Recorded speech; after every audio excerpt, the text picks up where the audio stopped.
Welcome to Animever's Lore, where legendary anime stories take a different path. What if one decision changed everything? What if a hero who was destined to become a villain never lost his way? Today, we enter an alternate world of Naruto. This is the story of Obito Uchiha, the hero of Konoha.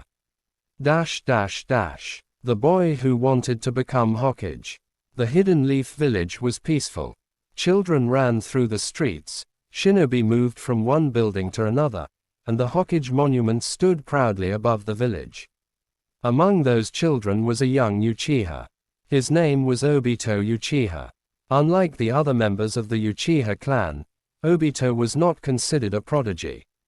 He was loud, he was clumsy, he was always late, and during training, he often found himself falling behind the other students.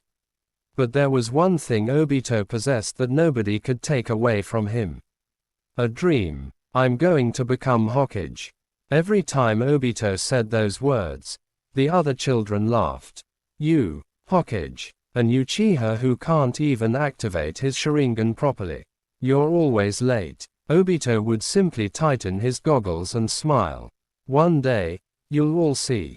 But Obito's dream was never really about power. He didn't want the title of Hokage because he wanted people to bow before him. He wanted to become Hokage because he wanted everyone in the village to recognize him. He wanted to protect people. He wanted to become someone who could save others before they lost everything. And perhaps most importantly, Obito wanted to prove that even someone who started at the bottom could rise to the top. A new team. Years later, Obito graduated from the academy and was assigned to a three-man team. His teammates were Kakashi Hatake and Rin Nohara. Their sensei was the legendary Minato Namikaze. From the very beginning, the team was anything but peaceful. Kakashi was a genius. Obito was the opposite. Kakashi completed missions perfectly. Obito complained about everything. Kakashi followed orders. Obito questioned them. And Rin was constantly caught between them. You two are going to drive me crazy, Rin sighed one afternoon. Kakashi adjusted his forehead protector.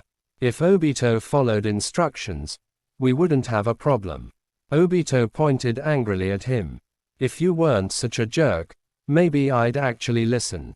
Minato laughed quietly. Looks like the two of you have already become friends. We are not friends, they shouted simultaneously. Rin smiled. Minato knew something they didn't. The differences would eventually become the greatest strength. The Third Great Ninja War. The peaceful days did not last. War came. The battlefield was filled with smoke, explosions, and screams. The young shinobi of Konoha were sent into missions that were far beyond what children their age should have experienced. During one mission, Obito and Kakashi were given a dangerous assignment. Their objective was simple: destroy the enemy's bridge and prevent enemy forces from advancing. But nothing about war was ever simple. As the team moved through the forest, Kakashi suddenly stopped. Enemies. Obito immediately reached for his kunai. How many? 4. Rin prepared herself. Minato was nowhere in sight. The three young shinobi exchanged looks. They had to fight. The battle began. Kakashi moved like lightning. His sword flashed through the darkness. Obito fought beside him, desperately trying to keep up. But then something happened. One enemy shinobi appeared behind Rin. Obito threw himself between them. The attack struck him. He fell to the ground. Obito. Rin rushed toward him. Kakashi's eyes widened. For a moment, everything stopped. Obito slowly opened his eyes. I'm okay. Blood ran down his face. Yet somehow, he smiled. See, I told you, I'm going to become Hokage. Kakashi stared at him. For the first time, he understood. Obito wasn't weak. He was simply fighting in a completely different way. The moment everything could have changed. After the battle, Obito was recovering in a medical tent. Rin stayed beside him. You scared me, she whispered. Obito smiled. Sorry, you could have died. Quote, I know. Then why did you do it? Obito looked toward the window. Because you're my teammate. Rin remained silent. Obito continued. If I become Hokage one day, I want to protect everyone. Everyone. Yeah. He smiled. Even Kakashi. Rin laughed. That might be difficult. Suddenly, Kakashi entered the tent. Obito immediately looked away. Why are you here? Kakashi stood silently for a moment. Then he said something Obito never expected. Thank you. Obito froze. What? You saved Rin. Obito smiled. Of course I did. Kakashi looked down. I used to think following the rules was everything. Quote, Obito raised an eyebrow. And now, Kakashi looked directly at him. Maybe protecting your comrades is more important. That moment changed Kakashi. And it changed Obito. Their rivalry remained. But beneath it was something stronger. Respect. The mission that should have been his end. Soon, another mission arrived. This time, the team was sent into enemy territory. The mission went terribly wrong. Rin was captured. Kakashi wanted to continue the mission. Obito refused. We're going after her. The mission comes first, Kakashi said. Obito stared at him. No. Kakashi's eyes narrowed. Obito. Quote, I don't care about the mission. You're a shinobi. And she's our friend. Silence filled the cave. Kakashi remembered his father's teachings. He remembered every rule he had ever followed. Then he remembered Obito's words. A shinobi who abandons his comrades is worse than a coward. Kakashi finally lowered his weapon. Fine. Obito smiled. That's the Kakashi I know. Together, they went to rescue Rin. They found her. But then the enemy attacked. The cave began collapsing. Rocks crashed down around them. Kakashi pushed Rin forward. Obito saw a massive boulder falling directly toward them. Without thinking, he activated his Sharingan. For the first time, his eyes changed. The legendary Uchiha power awakened. Obito pushed Kakashi and Rin away. The boulder came down. But this time, Obito survived. His body was badly injured, but he was alive. Kakashi and Rin pulled him from the rubble. Obito opened his eyes. I told you. He smiled weakly. I still have to become Hokage. A different future. That day became the beginning of a new legend. Obito's Sharingan developed rapidly. His combat abilities improved. His bond with Kakashi became stronger. And Minato began training him personally. Obito was no longer the clumsy academy student everyone laughed at. He became a powerful young shinobi. But his greatest strength wasn't his Sharingan. It was his ability to inspire people. Where Kakashi represented discipline, Obito represented hope. Where Kakashi followed logic, Obito followed his heart. And where others saw enemies, Obito saw people who had simply been trapped in the cycle of hatred. Years later, this belief would change the entire shinobi world. Because Obito Uchiha was supposed to become one of the greatest villains in history. He was supposed to manipulate nations. He was supposed to declare war on the world. He was supposed to stand against Naruto. But in this world, he never became that man. Because he never lost Rin. He never lost his faith. And he never allowed hatred to consume him. Instead, he became something the world desperately needed. A hero. The beginning of a legend. The war eventually came to an end. Konoha celebrated its heroes. Minato became the fourth Hokage. Kakashi became one of the village's most respected shinobi.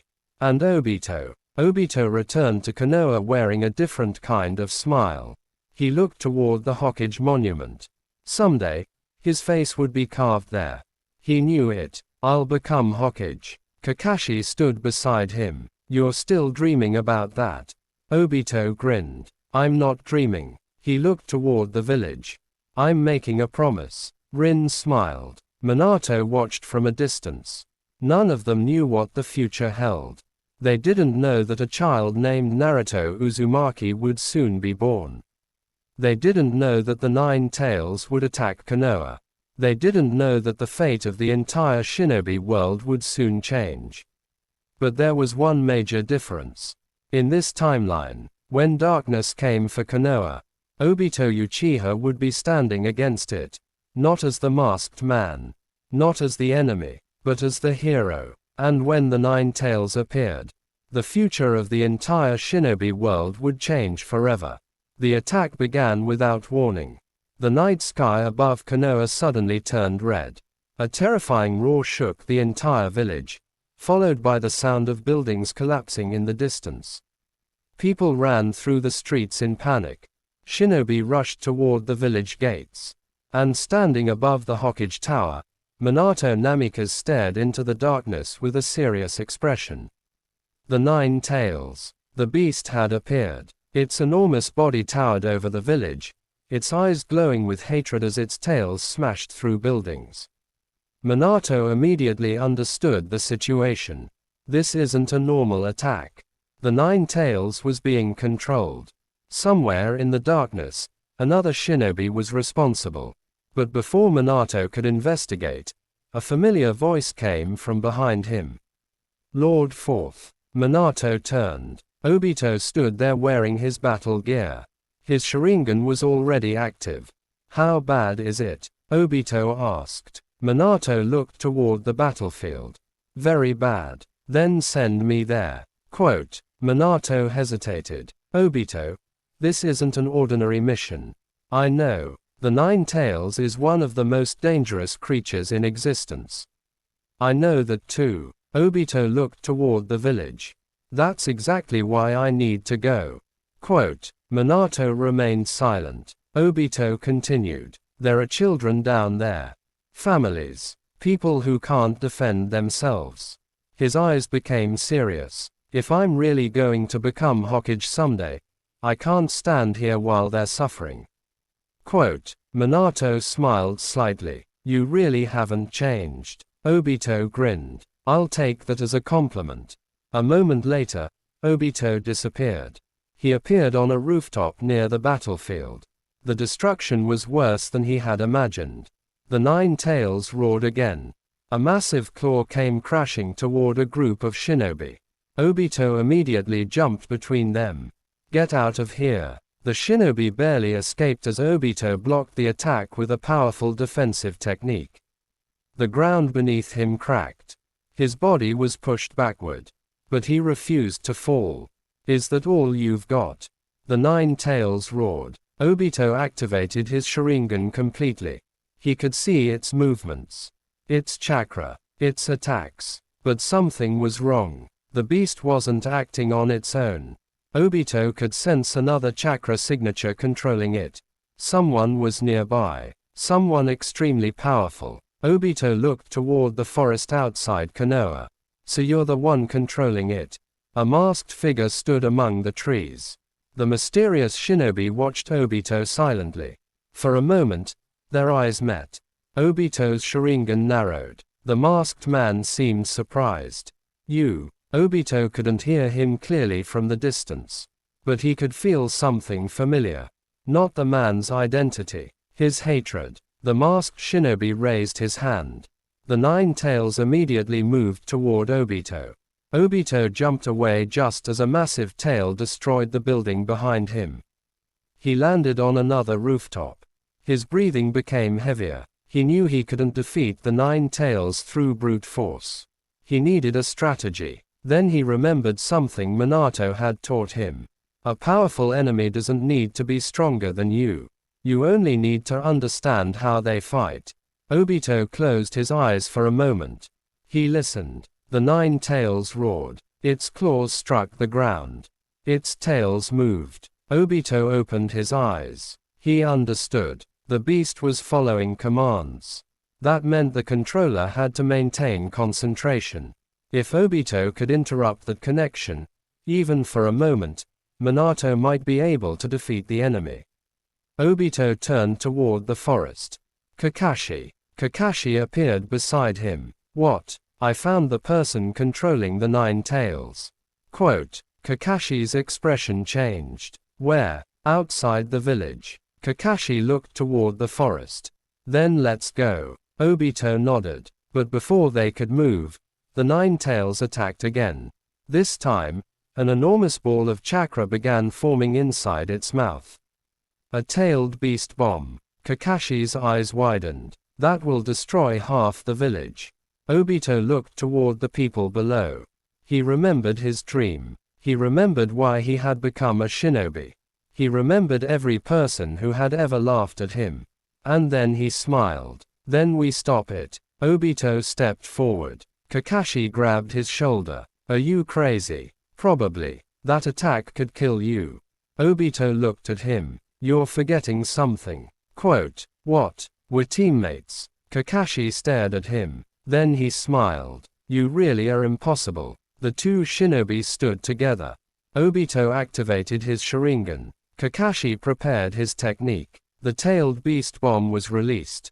It flew toward Konoha like a miniature sun. Obito and Kakashi attacked simultaneously. The impact shook the entire village. For several seconds, everything disappeared inside a cloud of smoke. When the smoke cleared, Obito was standing on one knee. Kakashi was beside him. The attack had been redirected. Konoha had survived. But the masked shinobi was gone. Obito looked toward the forest. He escaped. Kakashi nodded. But he won't forget us. Quote. Obito looked at the ruined village. No. His expression became serious. And neither will I. That night, Minato eventually managed to stop the 9 tails. The village survived. But countless lives had been affected.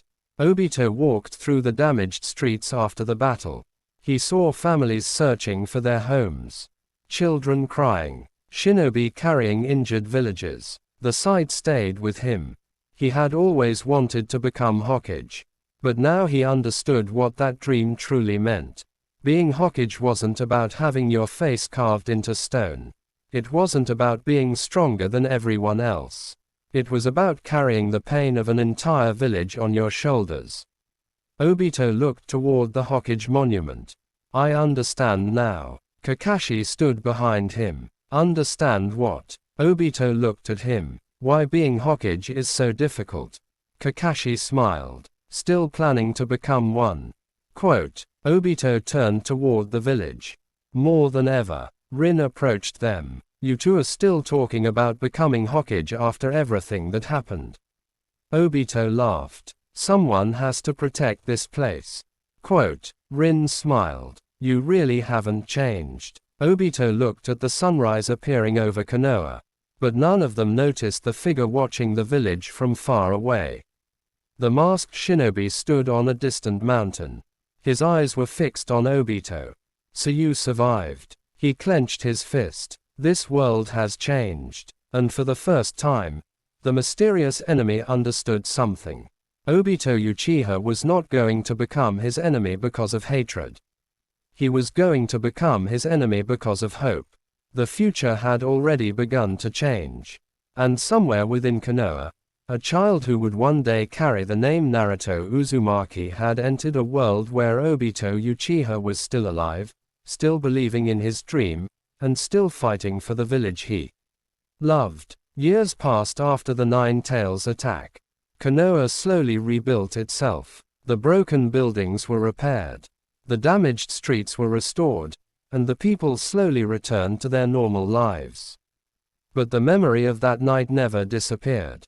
For Obito, it became the moment that changed his understanding of being a shinobi. He trained harder than ever.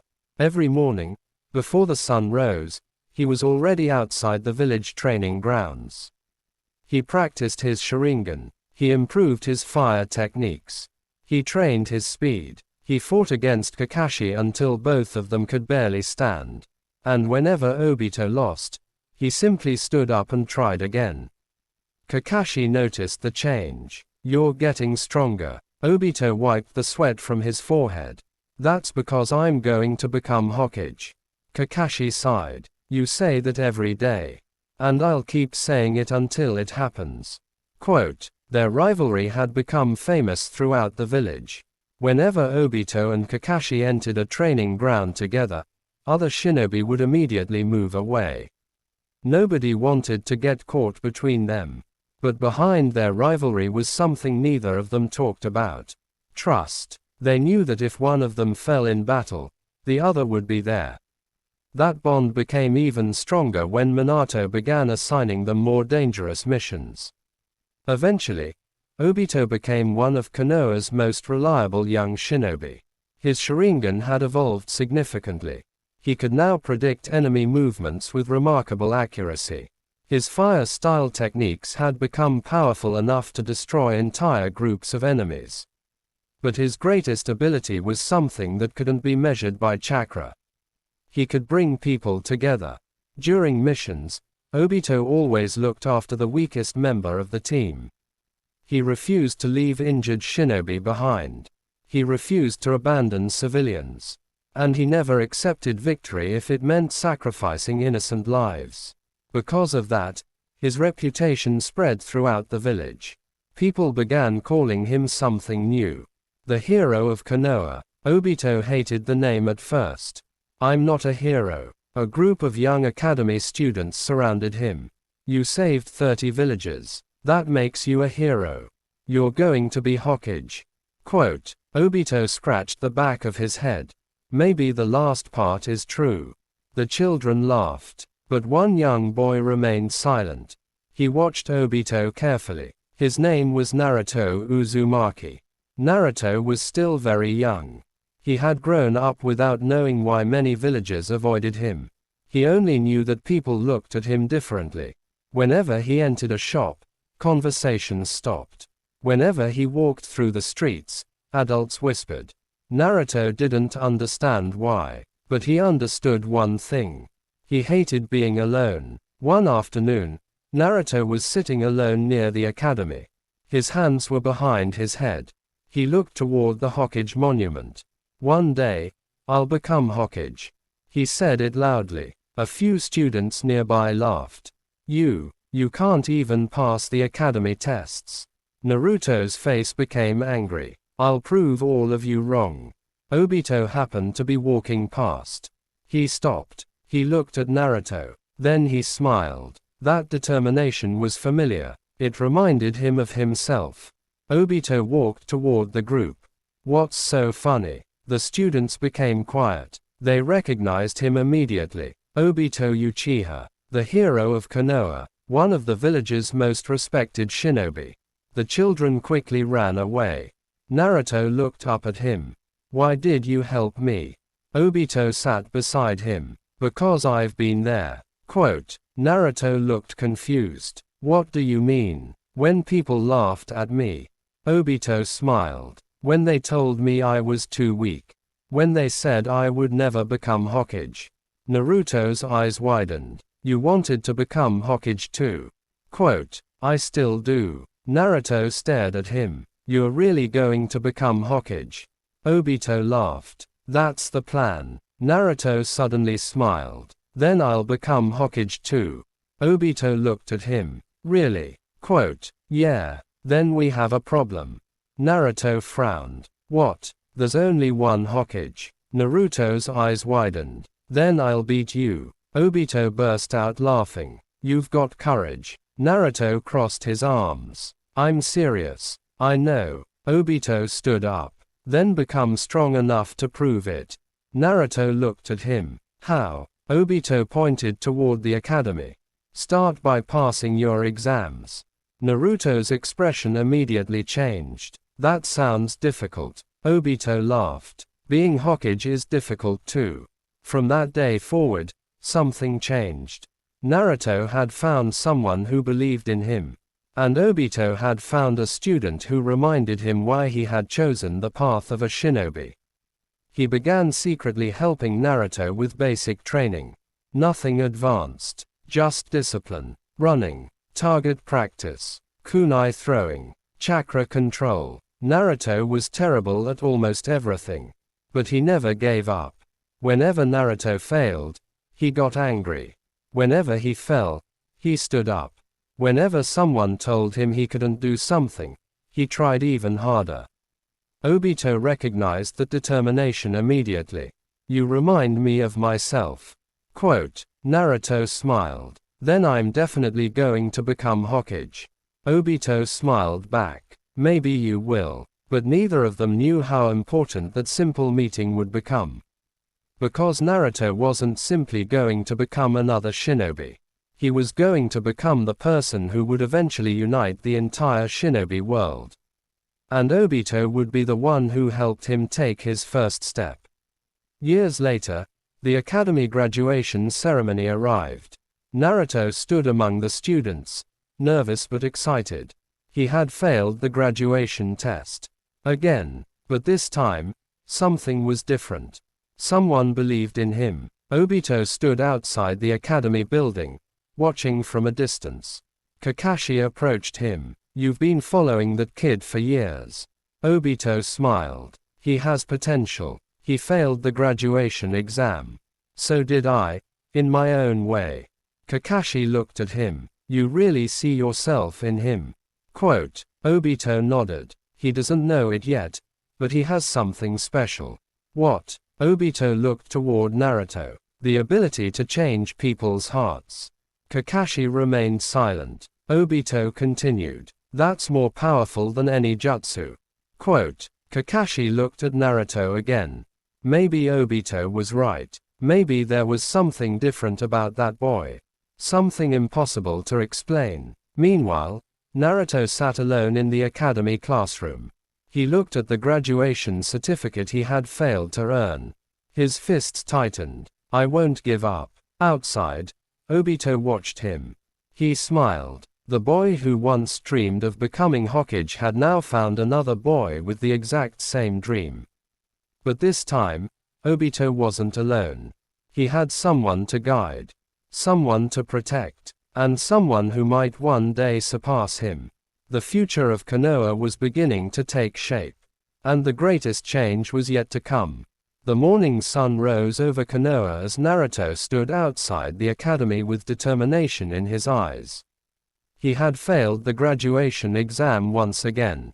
But unlike the other students, Naruto didn't walk home with his head down. He had already made up his mind. He would try again, and again, and again, until everyone in the village had no choice but to acknowledge him. Across the street, Obito watched him from a rooftop. Kakashi stood beside him. You're worried about him? Obito shook his head. No. Kakashi looked at him. Then why are you watching him? Obito smiled. Because I know what it's like to be told that you'll never become anything.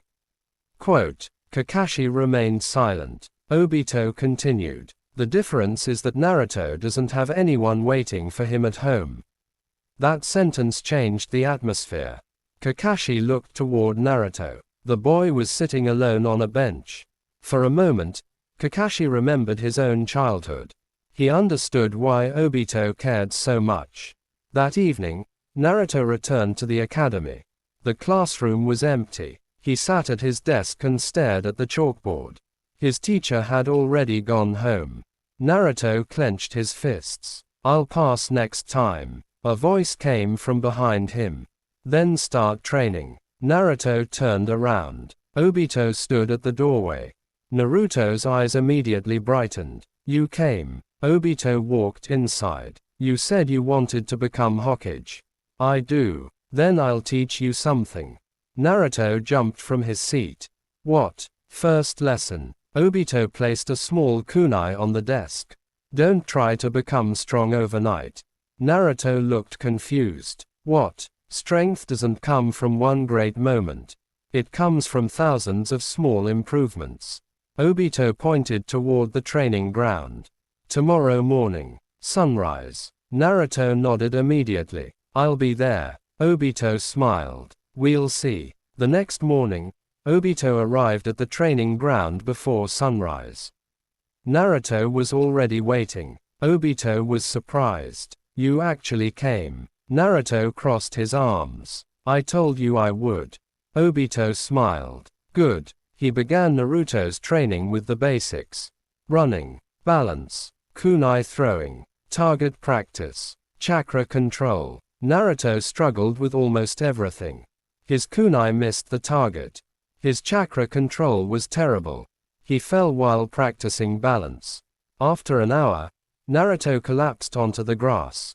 I can't do this. Obito looked at him. Why not? Because I'm bad at everything. Obito sat beside him. You're not bad. Naruto looked up. You missed the target 27 times. Naruto's face fell. But you hit it on your 28th attempt. Naruto looked at the target. One kunai was sticking directly in the center. Obito continued. That means you improved 28 times. Naruto smiled. Obito stood. Again. Naruto got up. The training continued. Days became weeks. Weeks became months. Naruto slowly improved. He still struggled with chakra control. He still caused trouble. He still made mistakes. But now he had discipline.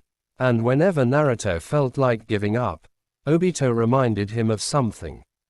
A shinobi isn't someone who never falls. Naruto looked at him. A shinobi is someone who always gets back up. Quote. Those words became Naruto's foundation. Eventually, Naruto took the graduation exam again. This time, he passed. When Naruto walked out of the academy wearing his forehead protector, he stared at it with disbelief. I did it. Obito stood nearby. Naruto ran toward him. I passed. Obito smiled. I knew you would. Naruto proudly tied the forehead protector around his head. Now I'm one step closer to becoming Hokage. Quote. Obito laughed. One step. Naruto nodded. I'm going to become stronger than you. Obito raised an eyebrow. That sounds ambitious. It isn't a dream. Naruto pointed toward him. It's a promise. Quote. Obito smiled. Then keep it. That same day, Naruto was assigned to a 3-man team. His teammates were Sakura Haruno and Sasuke Uchiha. Their instructor was Kakashi Hatake. When Obito heard the news, he smiled. Sasuke. Kakashi nodded. He's talented. Obito looked thoughtful. Very talented. And Naruto. Obito smiled. He'll surprise you. Kakashi raised an eyebrow. You really believe that? I do. Quote. The next morning, Team 7 met for the first time. Sasuke stood silently near the window. Sakura kept glancing at him. Naruto sat in the corner, impatiently waiting for their sensei. Minutes passed. Then an hour. Then another. Naruto became furious. This guy is late. Sasuke looked at him. Maybe he doesn't care. Naruto crossed his arms. I'll make him regret being late. Finally, the door opened. Kakashi walked into the room. Sorry, I got lost on the road of life. Naruto's eye twitched. You're the worst teacher ever. Kakashi smiled. Interesting first impression. The next day, Kakashi took Team 7 to the training ground. He held 2 small bells in his hand. Your objective is simple. Naruto stared at the bells. What do we have to do? Take one of these from me before noon. Sakura looked confused. There are 3 of us and only 2 bells. Quote. Exactly. Naruto immediately charged. Kakashi disappeared. Sasuke attacked from another direction. Sakura tried to create a strategy. But Kakashi was far too fast. Naruto was trapped. Sasuke was defeated. Sakura was caught. By the end of the morning, all 3 were exhausted. Naruto fell to the ground. We can't beat him. Kakashi watched them from a tree. Then he noticed something. Despite their failure, Naruto was still looking at Sasuke. Sasuke was looking at Sakura. And Sakura was looking at Naruto. They were beginning to understand something. They couldn't win individually. They needed each other. Naruto suddenly stood. Listen. Quote. Sasuke looked at him. What? We work together. Sasuke hesitated. Then he nodded. The 3 of them created a plan. For the first time, Team 7 fought as a team. Kakashi smiled beneath his mask. He remembered his old team. Obito, Rin, and himself. He remembered the lesson Obito had taught him years ago. The mission isn't more important than your comrades. Kakashi looked at Naruto. Maybe this team had the potential to become something special. When the test ended, Kakashi announced that all three had passed. Naruto couldn't believe it. We passed. Kakashi nodded. Because you finally understood what being a shinobi really means. Naruto smiled. Sasuke remained quiet. Sakura looked relieved. And somewhere in Konoha, Obito heard the news. He smiled. Naruto had taken another step forward. But the peaceful days wouldn't last. Team 7's first real mission was about to begin. And beyond the borders of the Land of Fire, an enemy was already waiting for them. An enemy whose name would soon become legendary. Zabuza Momoki, the demon of the hidden mist. The road toward the Land of Waves was quiet. Team 7 walked behind their client, Tazuna, while Kakashi moved through the trees. Naruto was excited. This is our first real mission. Sasuke looked at him. Stop shouting. Naruto turned toward him. Why are you always so serious? Because someone has to be. Sakura sighed. You two are already starting again. Kakashi watched them from ahead. He could not help but smile. They reminded him of another team from his past. A loud Uchiha who wanted to become Hokage. A quiet genius who followed every rule. And a girl who constantly tried to keep them from fighting. The memory of Obito made Kakashi wonder how different his life would have been if his old teammate had never survived the war. Then he remembered. Obito had survived. And because of that, the future of Konoha had changed.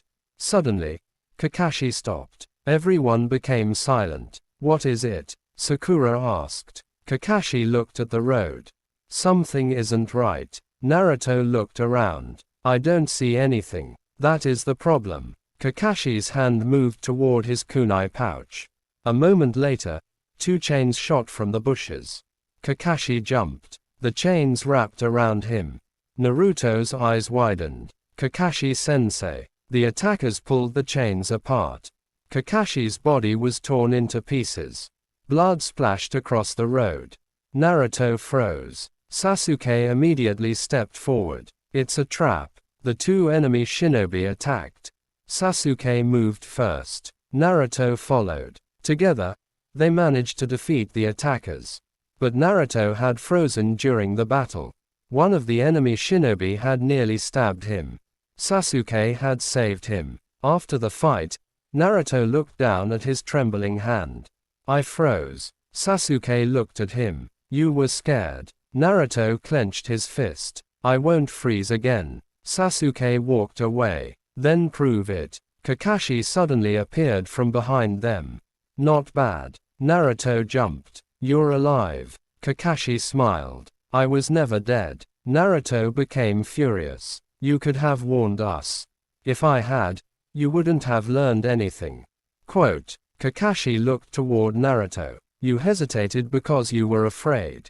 Naruto looked away. But you didn't run. Naruto looked back. That matters. Kakashi placed a hand on his shoulder. Fear isn't weakness. Letting fear decide your actions is. Naruto nodded. He understood. But the real danger was still ahead. When they reached the Land of Waves, the atmosphere changed. The people were poor. The roads were empty. There was fear everywhere. Tazuna explained the situation. A powerful businessman named Gato controlled the region through violence and intimidation. And one of his strongest weapons was a missing nin from the hidden mist. Zabuza Momoki. Kakashi became serious. This mission is more dangerous than we were told. Naruto swallowed. Who is Zabuza? A killer. Kakashi lowered his forehead protector over his Sharingan. An extremely dangerous one. The team continued forward. Then the mist appeared. Thick white fog covered the bridge. Kakashi immediately raised his hand. Stay close. Naruto looked around. I can't see anything. Quote. A deep voice echoed through the mist. Kakashi Hatake. Kakashi's eyes narrowed. Zabuza. A massive sword suddenly flew through the fog. Kakashi pushed Naruto away. The sword struck a tree. A huge man appeared standing on its handle. Zabuza Momoki, the demon of the hidden mist. Naruto's body froze. Sasuke activated his Sharingan. Sakura protected Tazuna. Kakashi stepped forward. You're after the bridge builder. Zabuza smiled. And everyone protecting him. Water began gathering around Zabuza. The battle started. Kakashi and Zabuza disappeared into the mist. Naruto could hear explosions but couldn't see anything. Kakashi-sensei. Quote. Sasuke grabbed his shoulder. Don't move. I have to help him. You'll get in the way. Naruto looked at him angrily. You don't know that. Sasuke looked into the mist. He's our teacher. Trust him. Quote. Naruto became silent. Then he remembered Obito's words. A shinobi protects his comrades. Suddenly, Naruto noticed something. A reflection in the water. Wait. Sasuke looked at him. What? Naruto pointed. The mist is hiding his position, but the water isn't. Sasuke understood immediately. They created a distraction. Zabuza's attention shifted. Kakashi seized the opportunity. His Sharingan copied Zabuza's technique. Water style. Water Dragon Jutsu.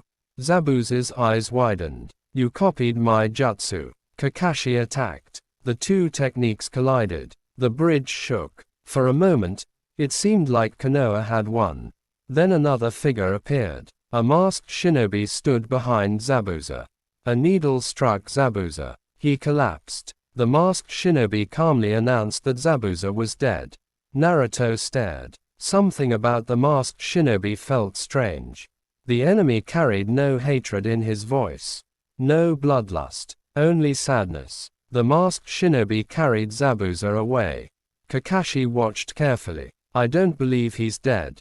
Naruto looked confused. Why? Quote. Because something doesn't feel right. The team returned to Tazuna's home.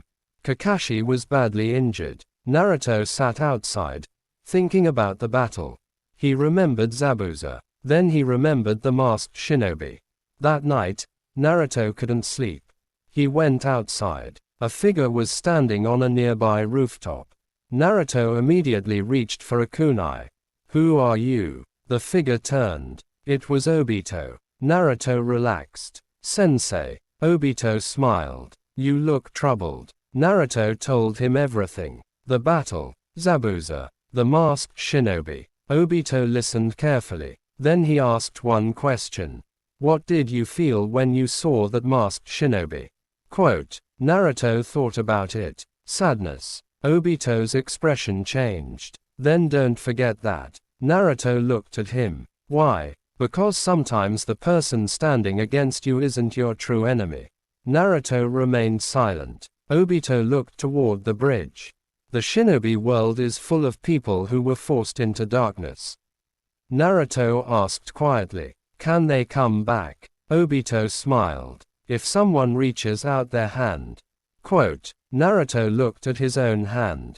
He remembered the masked shinobi carrying Zabuza. For the first time, he wondered if an enemy could be saved instead of defeated.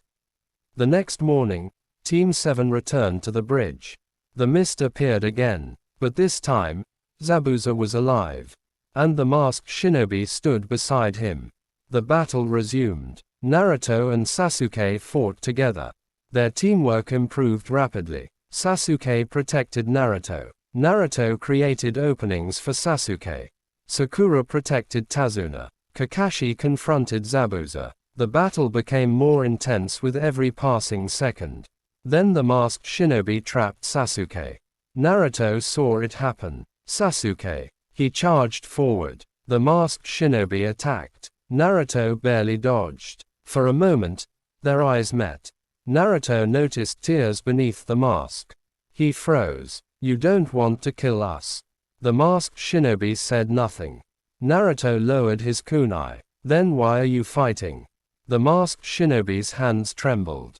Because I have nowhere else to go. Naruto stared at him. Those words reminded him of his own loneliness. The battle around them continued. But Naruto could no longer see the masked shinobi as a monster. He saw someone who had lost his way. And that was the moment Naruto understood the lesson Obito had been teaching him all these years.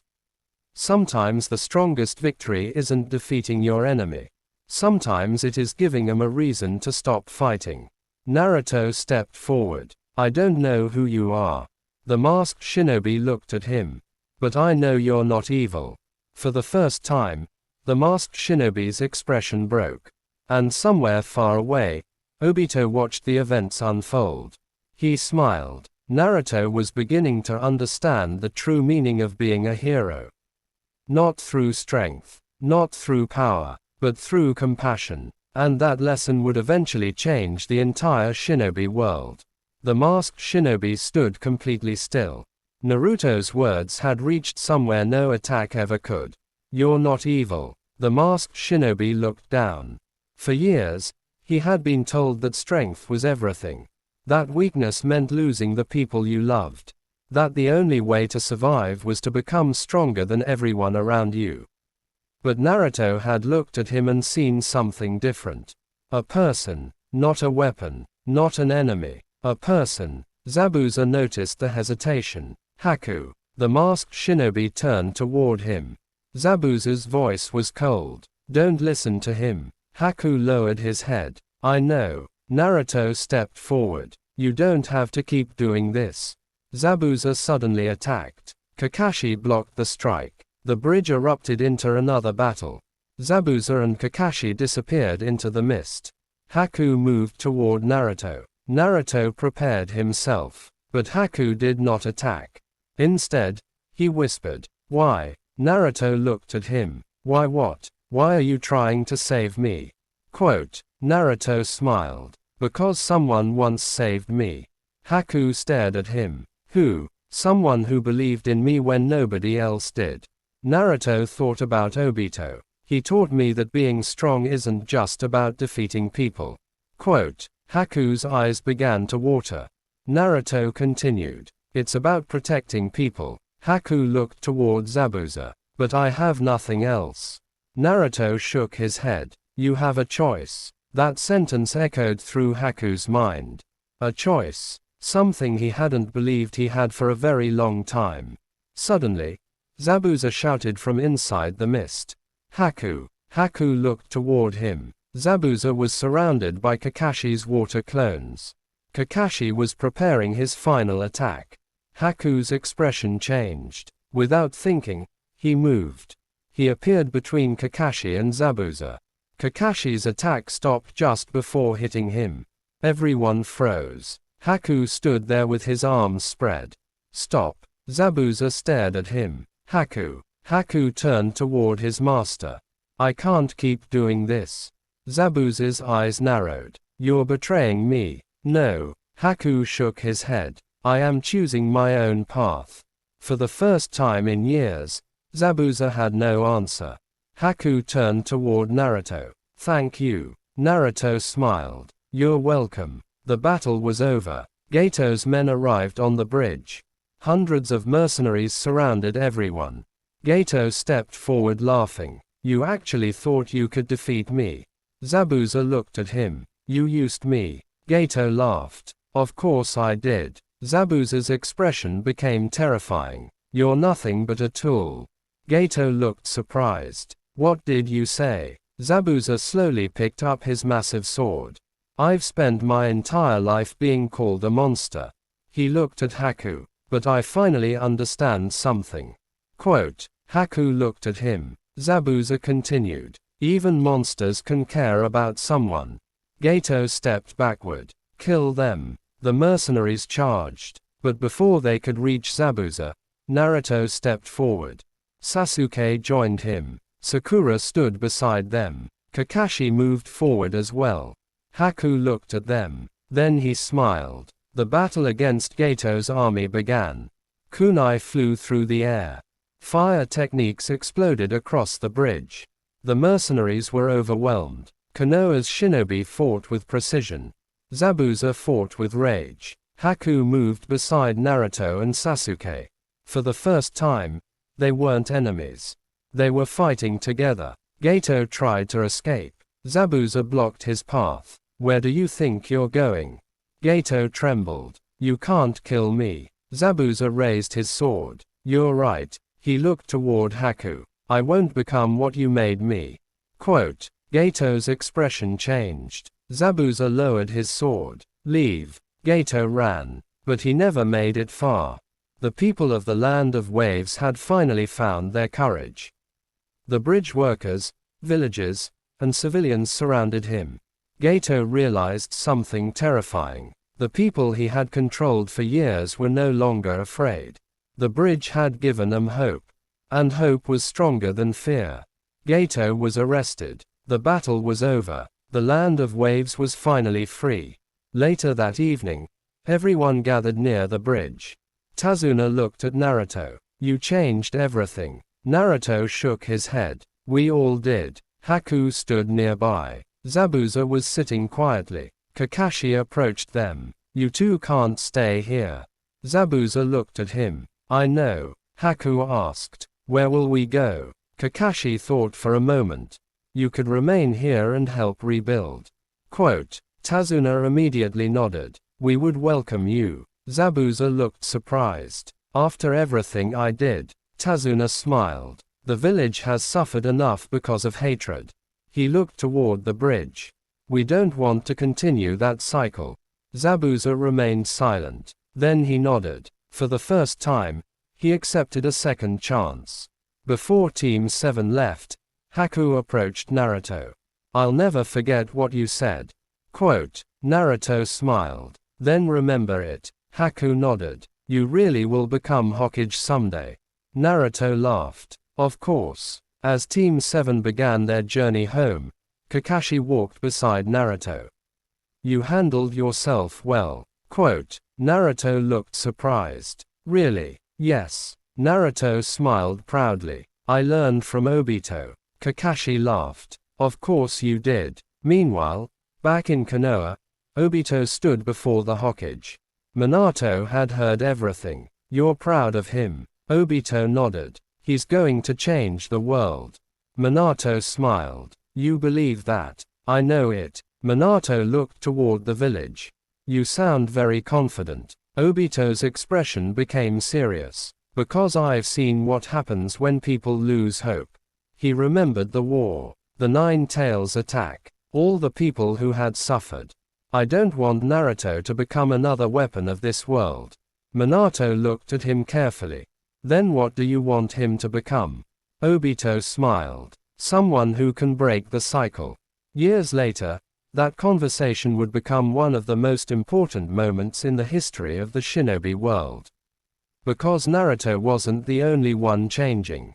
Obito was changing too. His dream of becoming Hokage was no longer about proving himself. It was about creating a world where children wouldn't have to experience the same pain he had witnessed. And soon, Obito would face the greatest challenge of his life. Not an enemy, not a war, but the truth about the Uchiha clan. A truth that had remained hidden beneath Konoha for generations. And when Obito finally discovered it, he would have to decide whether his loyalty belonged to the village, his clan, or something greater than both. The journey back to Konoha was peaceful. Naruto couldn't stop talking about everything that had happened in the Land of Waves. He talked about Zabuza. He talked about Haku. He talked about the bridge. And most of all, he talked about how he had finally understood what being a shinobi truly meant. Sasuke listened quietly. Sakura smiled whenever Naruto became too excited. Kakashi walked behind them, listening without interrupting. But when they finally reached Konoha, Naruto immediately ran toward the training grounds. He wanted to tell Obito everything. Obito was already there. He was sitting beneath a tree, reading a mission report. Naruto stopped in front of him. I did it. Obito closed the report. What did you do? I saved someone. Obito smiled. Tell me everything. Quote. Naruto explained the entire battle. When he finished, Obito remained silent for a moment. Then he nodded. You made the right choice. Naruto smiled. I knew you would say that. Obito looked at him seriously. But remember something. What? Not everyone will choose the same path. Naruto tilted his head. Why? Because people carry different kinds of pain. Obito looked toward the village. Some people need someone to reach out to them. Others need to be stopped. Naruto nodded slowly. I understand. Obito smiled. Good. Kakashi approached them. You're turning him into another version of yourself. Obito laughed. Maybe that's not such a bad thing. Quote. Kakashi looked at Naruto. No, maybe it isn't. The next few months were peaceful. Team 7 completed several missions. Naruto became stronger. Sasuke became more determined. Sakura improved her control over chakra. And Kakashi became increasingly impressed by the team. But something else was happening inside Konoha. Obito had begun noticing strange changes within the Uchiha clan. Members of the clan were becoming increasingly suspicious of the village leadership. Some believed the village did not trust them. Others believed they were being treated unfairly. Obito initially dismissed the rumors. He believed Konoha was stronger than its divisions. But then he began hearing the same complaints from different people. The village is watching us. They don't trust the Uchiha. They fear the Sharingan. Obito decided to investigate. He went to the Uchiha district. The atmosphere was tense. People stopped talking when he walked past. Obito entered the home of an older Uchiha shinobi. What is happening? The man looked at him. You are one of the few who still believes the village sees us as equals. Because I believe it. The man shook his head. You are too young. Obito frowned. Then explain it to me. The old shinobi sighed. For years, the Uchiha have been pushed away from positions of power. Obito remained silent. After the Nine Tails attack, suspicion toward our clan became even stronger. Quote, Obito remembered that night. He remembered the Nine Tails being controlled. He remembered the masked shinobi. Do you believe the Uchiha were responsible?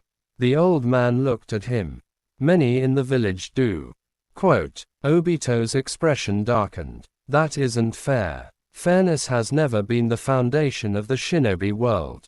Those words stayed with Obito. That night, he went to the Hokage Tower. Minato was still working. Obito entered without knocking. Minato looked up. You seem troubled. The Uchiha. Minato's expression became serious. I know. Then why isn't anyone doing anything? We are. Obito frowned. What does that mean? Minato placed his papers aside. There is tension between the clan and the village leadership. I know. We are trying to prevent it from becoming something worse. Obito stared at him. What could be worse? Minato didn't answer immediately. A civil conflict. Obito's eyes widened. Inside Konoha. Yes. Obito stepped back. That can't happen. Minato nodded. Which is why we need people who can build trust. Quote, Obito understood immediately. You want me to help. I want you to talk to your clan.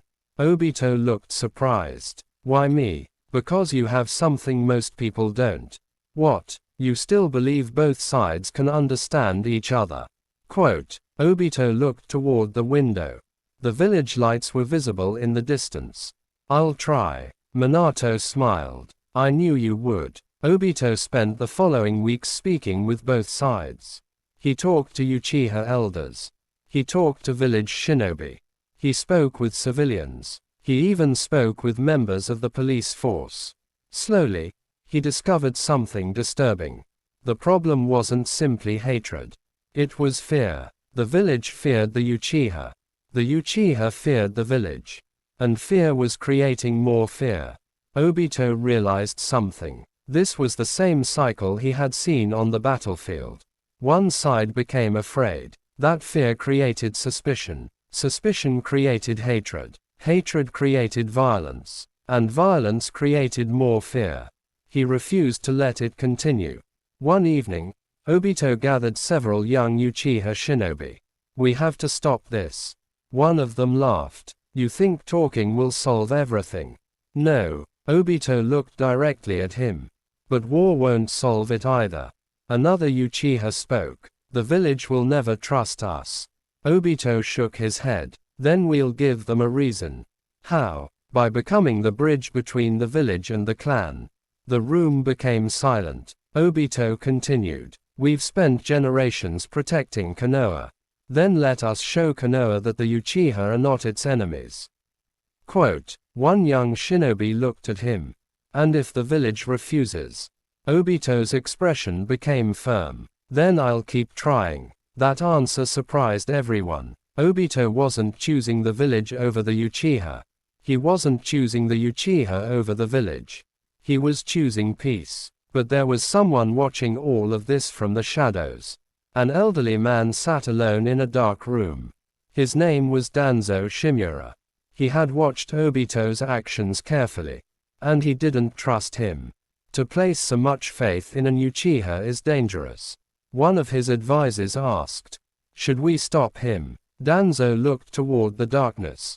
Not yet. Why? Because people trust Obito. Danzo's eyes narrowed. And that makes him more dangerous than any ordinary Uchiha.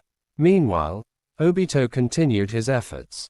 He had no idea that powerful people within Konoha were beginning to see him as a threat. And he had no idea that Danzo was already planning a way to remove the Uchiha problem permanently. But one person did know. Itachi Uchiha, a young prodigy who had recently joined the Anbu. Itachi had been watching the situation carefully.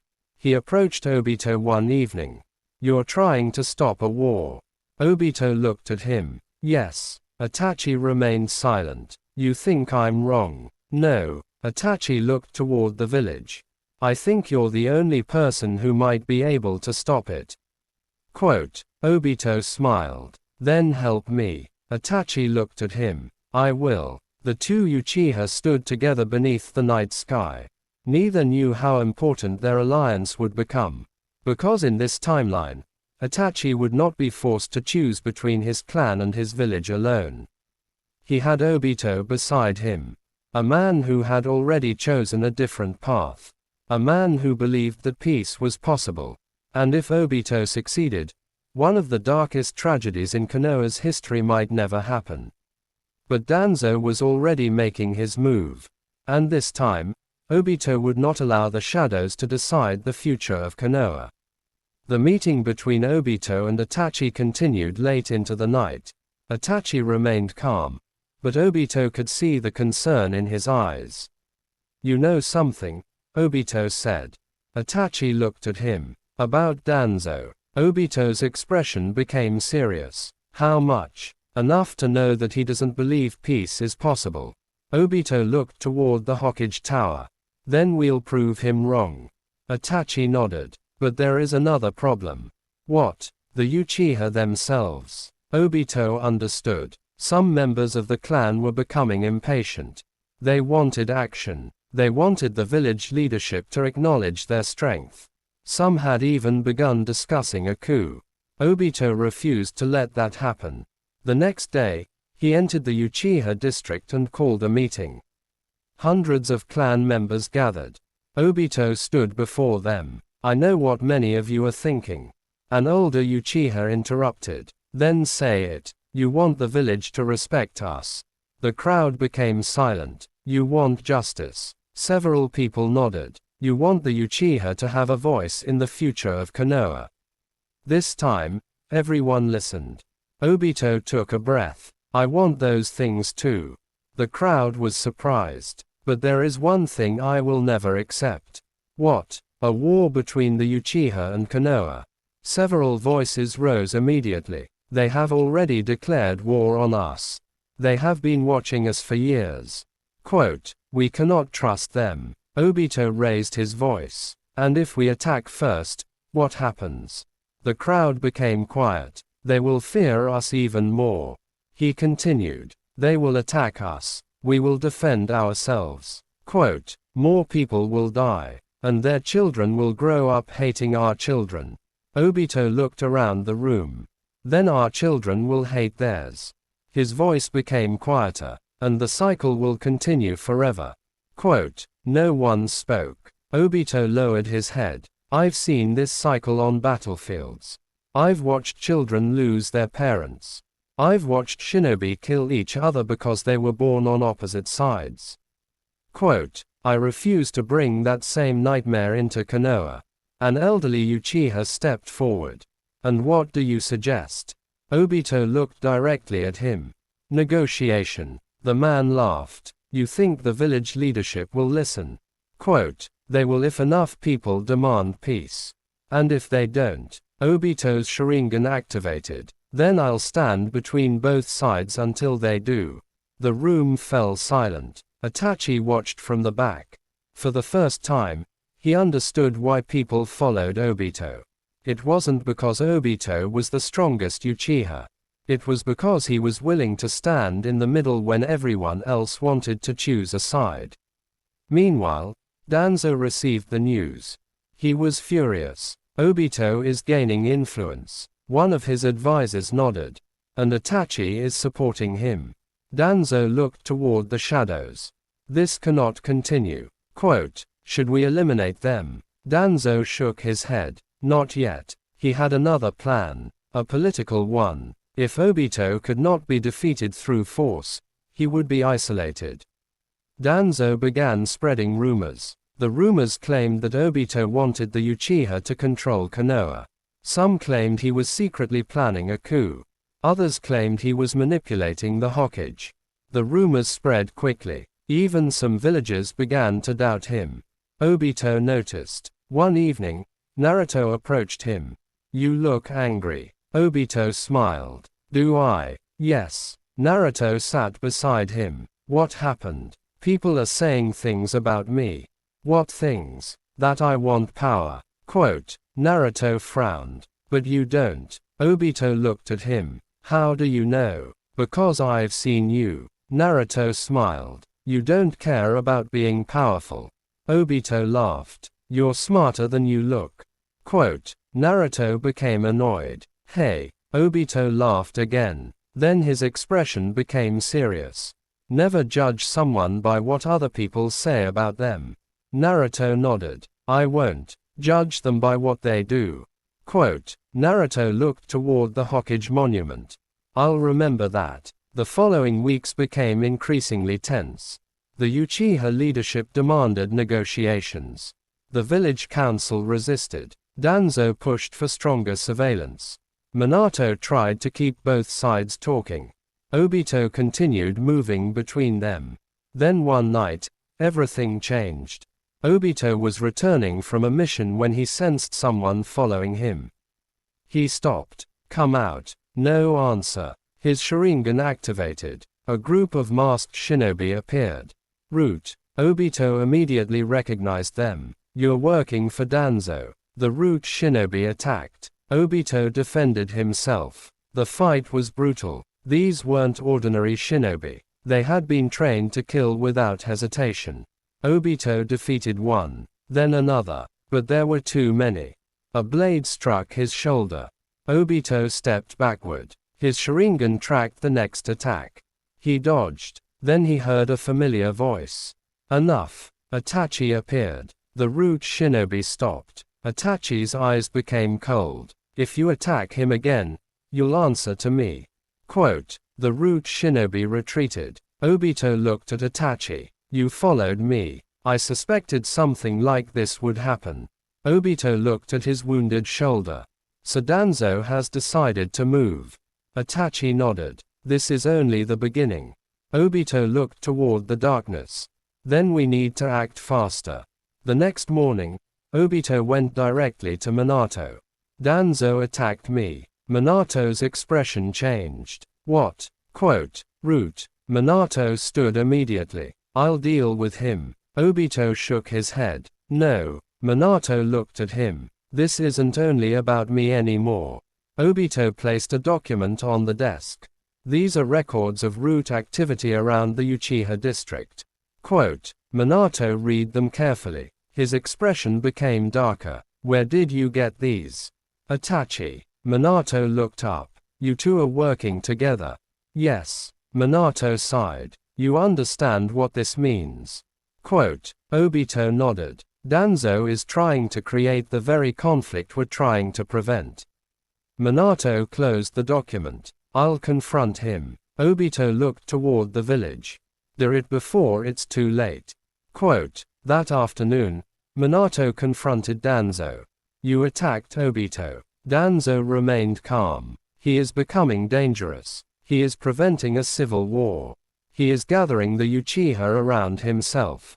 He is gathering them for peace. Quote, Danzo looked at Minato. You are too trusting. Minato stepped closer. And you are too willing to sacrifice people for your definition of peace. The room became silent. Danzo's expression hardened. You will regret protecting him. Minato replied, no, I would regret abandoning him. For the first time, Danzo realized something. As long as Minato remained Hokage, Obito would be protected.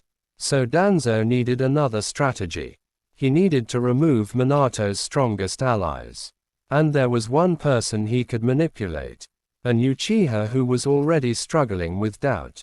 Shisui Uchiha. Danzo knew Shisui possessed a powerful genjutsu. A technique capable of changing a person's perception without them realizing it. Danzo wanted that power, but in this timeline, Shisui had something he never had before. Obito. When Shisui approached him, he told Obito everything. Danzo wants my eyes. Obito's expression became furious. He won't get them. Shisui nodded. I know. Obito looked at Itachi, then at Shisui. We protect each other. The three Uchiha stood together. And for the first time, Danzo's plan faced an obstacle he had not anticipated. Unity. But the darkness was already moving. Because while Konoha struggled with political conflict, a far more dangerous threat was growing beyond its borders. An organization of missing nin was beginning to take shape. An organization that would one day be known throughout the world as the Akatsuki. And in this timeline, its purpose would be very different. Because without Obito controlling it from the shadows, someone else would decide what the Akatsuki would become. The name Akatsuki was still unknown to most of the shinobi world. In the Land of Rain, however, three young shinobi were beginning to gather people around a different idea. Yahiko believed the world could be changed.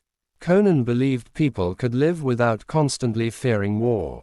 And Nagato believed peace was possible, even though the pain of war had already taken so much from him. Their organization was small, their resources were limited, but their message was spreading. They didn't want to conquer nations. They wanted to stop the wars that had destroyed their homeland. For a while, the dream seemed impossible. Then something unexpected happened. Konoha heard about them. Minato received a report describing the group. Yahiko, Nagato, Conan. Obito stood beside him. They aren't attacking anyone. No, they're trying to negotiate peace between the villages. Obito smiled. Then they're exactly what this world needs. Minato looked at him. You want to contact them? Yes. Kakashi immediately objected. That could be dangerous. Obito looked at him. So is doing nothing. Kakashi sighed. You haven't changed. No. Obito smiled. And I don't plan to. Minato eventually agreed. A small Konoha delegation was sent to the Land of Rain. Obito was part of it. When he finally met Yahiko, the two immediately understood each other. You're from Konoha? Yahiko said. Yes. You came here to stop us. Obito shook his head. No. Yahiko looked surprised. Then why are you here? Because I want to understand what you're trying to accomplish. Yahiko smiled. Peace. Obito looked at Nagato. Nagato remained silent. Obito could sense something powerful within him. A strange chakra. Something he had never felt before. But he didn't ask. Instead, he told him about Konoha. About the tension between the Uchiha and the village. About the wars he had witnessed. About Naruto. About the future he wanted to build. Yahiko listened carefully. When Obito finished, Yahiko smiled. Maybe we're fighting the same battle. Obito nodded. Maybe we are. That meeting became the beginning of a secret alliance. Konoha didn't officially recognize the Akatsuki, but Minato allowed Obito to maintain contact with them. The goal was simple: create communication between nations before another war began. For the first time in generations, shinobi from different villages began discussing peace without weapons. End the table. But not everyone welcomed this change. In the Hidden Stone Village, some leaders believed Konoha was becoming too influential. In the Hidden Cloud Village, some feared the balance of power was shifting. And in the Hidden Mist, old traditions were still built around violence. The shinobi world was changing. But change always created enemies. Back in Konoha, Danzo continued working in secret. He had lost control of Root's operation against Obito. He had failed to acquire Shisui's eye. And now Obito's influence was growing beyond the village. Danzo became convinced that Obito had to be removed. But this time, he didn't want to attack him directly. He wanted Obito to lose the trust of the Uchiha. He began spreading a new rumor. Obito was secretly working with foreign shinobi. He was supposedly sharing Konoha's secrets with the Land of Rain. The rumor reached the Uchiha elders. Obito was summoned. He entered the meeting room calmly. An elder placed a document in front of him. Are you working with shinobi from the Land of Rain? Yes. The room erupted. You admit it. Obito remained calm. I admit that I'm talking to people who want peace. You have no authority to do this. Neither do you. The room became silent. Obito continued. I am not betraying Konoha. Quote, I am trying to prevent another war. An elder stood. And what happens if they betray you? Then I'll deal with it. You are putting the entire clan at risk. Obito looked around the room. No. Quote, he pointed toward the document. This is what puts us at risk. He picked it up. Fear. Everyone remained silent. If we stop trusting everyone outside our clan, we become isolated. If we stop trusting the village, we become enemies. Quote, if we attack first, we become exactly what everyone fears. Obito placed the document down. I refuse to let that happen. Itachi stood behind him. I support Obito. Shisui stepped forward. So do I. Quote, the elders looked at each other. For the first time, the younger generation of the Uchiha was standing united. The meeting ended without a decision. But something important had changed. The Uchiha were no longer divided between those who wanted war and those who wanted peace. More and more were choosing Obito's path. Danzo learned about it. He was furious. But before he could make another move, an unexpected visitor arrived in Konoha. A shinobi from the Land of Rain. He carried a message from Yahiko. Obito opened the letter. His expression changed. Kakashi noticed immediately. What happened? Obito handed him the letter. Kakashi read it. The Akatsuki has been attacked. Obito nodded. By whom? Quote, they don't know. Kakashi looked at the message again. Yahiko believes someone is trying to destroy their organization. Obito's eyes narrowed. Then we go. Kakashi stared at him. You can't just leave Konoha whenever you want. Quote, Obito looked toward the Hokage Tower. I'll ask Minato. Minato agreed. Obito, Kakashi, Itachi, and Shisui prepared to travel to the Land of Rain. But before they left, Naruto found Obito. You're going somewhere. Quote, yes. Can I come? Obito laughed. Absolutely not. Naruto frowned. Why? Because you're still a genin. I can help. You can help by staying alive. Naruto crossed his arms. You always say that. Quote, because it's true. Naruto looked serious. When you come back, I want another training session. Obito smiled. Deal. Naruto held out his fist. Obito touched it with his own. Stay strong. You too. Obito turned toward the village gate. He didn't know that this mission would reveal something far more dangerous than a simple attack. Someone was deliberately trying to destroy the possibility of peace. Someone who understood the hatred between nations better than anyone. Someone who believed peace could only exist if the entire world was placed under one person's control. And for the first time, Obito would come face to face with the ideology that could one day become the greatest threat to the shinobi world. Rain poured over the land of rain. The sky was dark. The streets were almost empty. Obito, Kakashi, Itachi, and Shisui moved through the village carefully. The atmosphere felt different from Konoha. There was no sense of security here. Every building looked damaged. Every person seemed to carry the weight of war. Obito looked around. This place has suffered too much. Kakashi nodded. That is why Yahiko wants peace. Quote, they finally reached a hidden underground shelter. Yahiko was waiting. Conan stood beside him. Nagato was sitting quietly in the corner. Yahiko immediately walked toward Obito. You came. Obito nodded. Tell me what happened. Yahiko's expression became serious. Someone attacked one of our meetings. Who? We don't know. Did anyone survive? 3 people. Obito looked at Conan. Any clues? Quote, she shook her head. They used no village symbols. Itachi stepped forward. Then they wanted to hide their identity.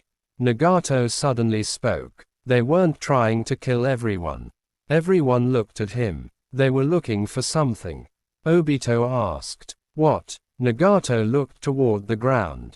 Information. Kakashi narrowed his eyes. What kind? Information about our negotiations with the great villages.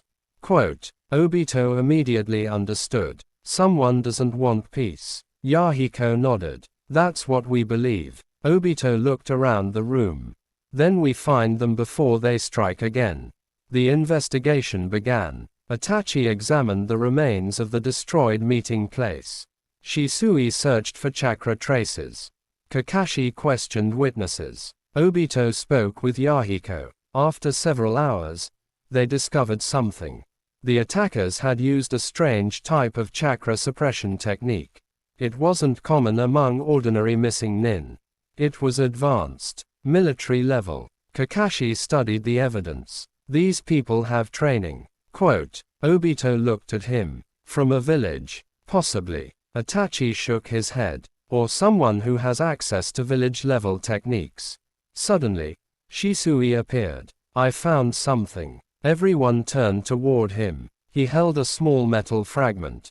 This was found near the attack site. Obito examined it. There was a symbol engraved on the metal. It wasn't the symbol of Konoha. It wasn't from the land of rain. It belonged to a private mercenary organization that had disappeared years ago.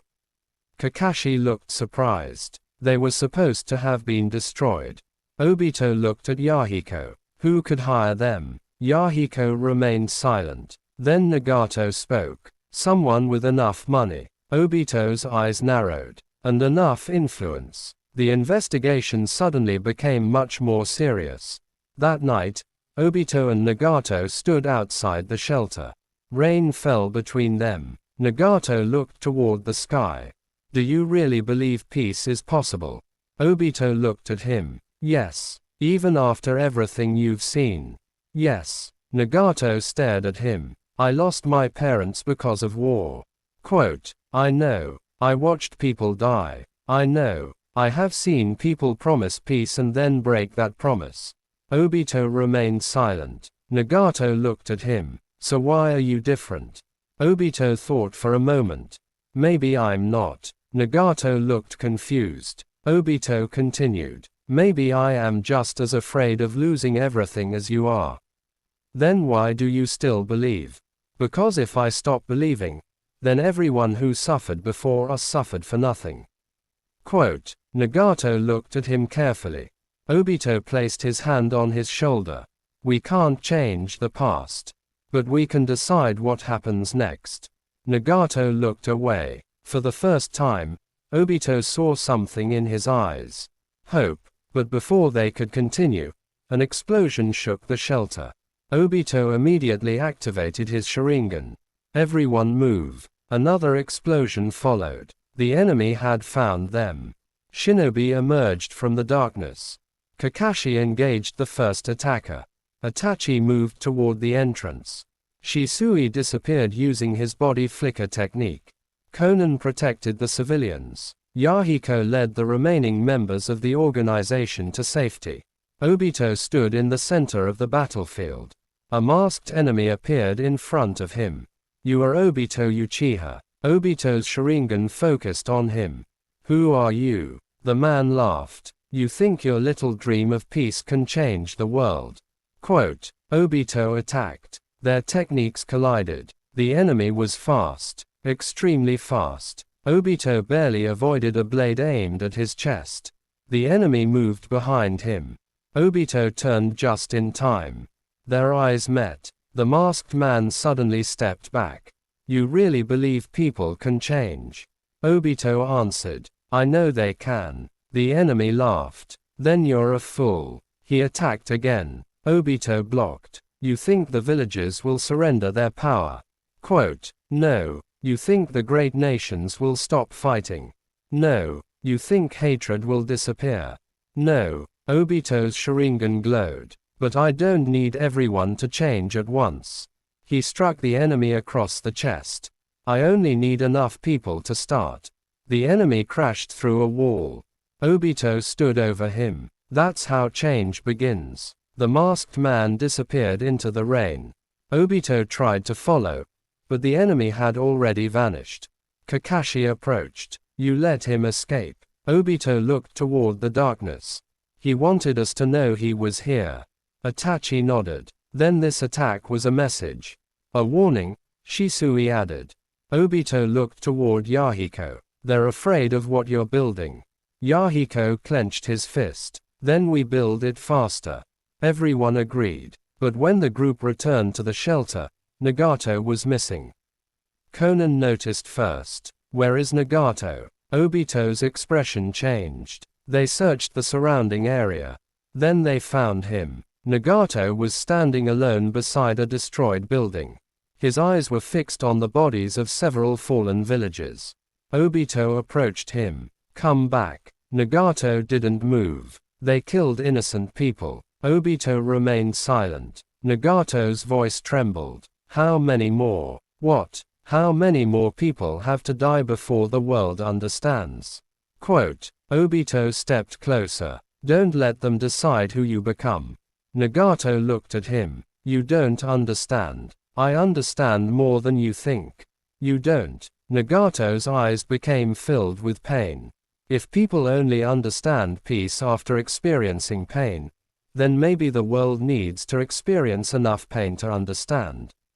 Obito froze. Those words were dangerous. Very dangerous. He stepped closer. "Nagato." Nagato looked at him. "Pain can teach people." Obito shook his head. "But pain can also destroy them."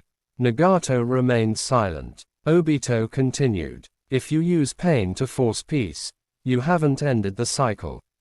Quote, you've only become another part of it." Nagato looked away. For now, he said nothing. But the idea had already entered his mind. And ideas could become weapons. When Obito returned to Konoha, he immediately reported everything to Minato.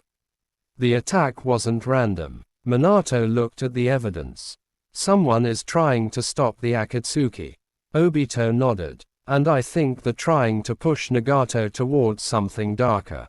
Minato became concerned. "Then we need to help him before someone else reaches him." Obito agreed. But before they could act, another message arrived. This one was from the Uchiha district. The situation had become critical. Several Uchiha leaders had officially demanded action against the village council. Danzo had begun moving root forces. And someone had attacked an Uchiha family during the night. No one knew who had ordered it. But the clan was furious. Obito immediately stood up. "I need to go." Minato nodded. "Take Kakashi and Itachi." Obito looked at him. "What about you?" I'll handle the council. Obito left the tower. The Uchiha district was already filled with angry voices. People were gathering. Weapons were being prepared. And for the first time since the Nine Tails attack, Obito saw something he had desperately hoped never to see. The Uchiha were preparing for war. Obito stepped into the crowd. Put the weapons down. No one moved. An elder shouted, "They attacked one of our families. I know. They want us dead. I know." Quote, "Then why are you still asking us to trust them?" Obito looked at the angry crowd. "Because if we attack Konoha tonight, tomorrow there will be no Konoha." The crowd became silent, and there may be no Uchiha either. Quote, Obito's voice became stronger. "I promised I would protect this clan." He activated his Sharingan. "And I will. But protecting you does not mean allowing hatred to control us." He looked toward the village. "We are Uchiha. We have survived wars. We have survived hatred. We have survived loss. We will survive this too." The crowd slowly lowered their weapons. But Obito knew the truth. This crisis was no longer about rumors. Someone was deliberately pushing Konoha towards civil war. And if Obito failed to stop them, the village he loved could destroy itself from within. The Uchiha district remained silent after Obito's speech. Hundreds of eyes were fixed on him. Some people still wanted revenge. Others were afraid. But for the moment, nobody attacked. Itachi walked toward Obito. "We need to find out who attacked that family." Quote, Obito nodded. "Before someone else gets hurt." Shisui joined them. "I already investigated the area." "What did you find?" Shisui looked around before answering. "Root." Obito's expression hardened. "Are you sure?" "I found traces of their chakra suppression techniques." Itachi looked at Obito. "Danzo." Obito clenched his fist. "This ends tonight." Kakashi immediately stopped him. "Don't rush." Quote, Obito turned toward him. "How long are we supposed to wait?" "Long enough to make sure we don't walk into a trap." Obito took a deep breath. Kakashi was right. This wasn't a battlefield. One mistake could start a civil war. They returned to the Hokage Tower. Minato was already waiting. Obito placed the evidence on the desk. Root attacked the Uchiha. Minato looked at the evidence carefully. "Can you prove it?" "We have chakra traces." Quote, "That's not enough." Obito stared at him. "Then what do we need?" "Proof that the order came from Danzo." Obito became frustrated. "By the time we find that proof, someone else could die." Minato looked directly at him. "Then we protect everyone until we find it." Obito understood. They needed to move carefully. That night, Minato secretly ordered Anbu units to protect both the Uchiha district and key village officials. Obito, Itachi, Shisui, and Kakashi began investigating Danzo's activities. For several days, nothing happened.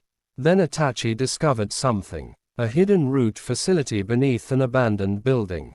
The four shinobi entered at night. The underground corridors were dark. Rows of masked shinobi stood motionless. Obito's Sharingan activated. "Stay together." They moved deeper. Eventually, they found a room filled with documents. Mission reports. Surveillance records. Names of Uchiha members. Details about their families. Obito's anger grew. "They've been watching us for years." Itachi picked up another document. "This is about Shisui." Quote, Shisui took it. His expression changed. "They plan to assassinate me." Obito looked around. "Take everything." Suddenly, alarms sounded. Root shinobi appeared. The battle began. Kakashi fought through the corridor. Shisui moved like lightning. Itachi used his Sharingan to overwhelm the enemy. Obito pushed forward. But then a voice echoed through the room. "You should have stayed out of this." Danzo appeared. Obito turned toward him. "So it was you." Danzo remained calm. "I did what was necessary. You attacked innocent people. I protected the village. You created the conflict. Danzo's eyes narrowed. The Uchiha are a threat. Obito stepped forward. And you are creating the very threat you claim to fear. Danzo raised his arm. History will judge me. Obito shook his head. No, people will. Quote. Danzo attacked. Obito blocked the strike. The two exchanged techniques. Danzo was older, but his experience made him extremely dangerous. Obito activated his Mangekyo Sharingan. Danzo immediately realized how serious the situation had become. You awakened it. Obito stared at him. I never wanted this power. Yet you possess it. Obito attacked. Danzo was forced backward. Then Minato arrived. Enough. Everyone stopped. Minato stood between them. Danzo looked toward him. You would protect an Uchiha against Konoha. Minato answered calmly. I am protecting Konoha from you. Danzo remained silent. Minato looked at the root forces. Stand down. Quote. The masked shinobi lowered their weapons. Danzo stared at Minato. You are making a mistake. Perhaps. Minato looked at Obito. But I would rather make a mistake protecting my people than make one destroying them. Quote. Danzo was removed from his position of influence. Root was placed under direct Hokage supervision. The evidence was released to the Uchiha leadership. For the first time, the clan understood that some of their fears had been manipulated. The crisis began to calm. But peace did not come immediately. Trust takes longer to rebuild than it takes to destroy. Obito spent months working with both sides. The Uchiha were given greater representation in village decisions. Village leaders began meeting directly with clan representatives. Young Uchiha shinobi were given opportunities outside the police force. Slowly, the walls between the clan and the village began to disappear. Itachi became one of the most important bridges between both sides. Shisui became a trusted Anbu operative. And Obito became the person everyone turned to whenever conflict appeared. His reputation grew, not because he demanded respect, because he earned it. Eventually, Minato called Obito to the Hokage Tower. I have something to tell you. Obito entered the office. What is it? Minato smiled. The village council has reached a decision. Obito waited. You have been nominated as a future candidate for Hokage. Obito froze. Seriously? Minato laughed. You wanted to become Hokage since you were a child. Quote. Obito looked toward the window. For years, that dream had seemed distant. Now it was becoming real. But Obito didn't celebrate. Instead, he asked, what about Naruto? Minato smiled. You're still thinking about him. Quote. Obito nodded. He has the same dream. Then perhaps Konoha will have 2 generations of candidates. Obito laughed. I'm not losing to him. Minato shook his head. Maybe you won't have 2. Outside the tower, Naruto was training. He had grown stronger. His chakra control had improved. His combat skills had developed. But there was still something missing. He lacked control over the enormous chakra sealed inside him. Kakashi had noticed it. Jiraiya had noticed it. And Obito had noticed it most of all. One evening, Obito approached Minato.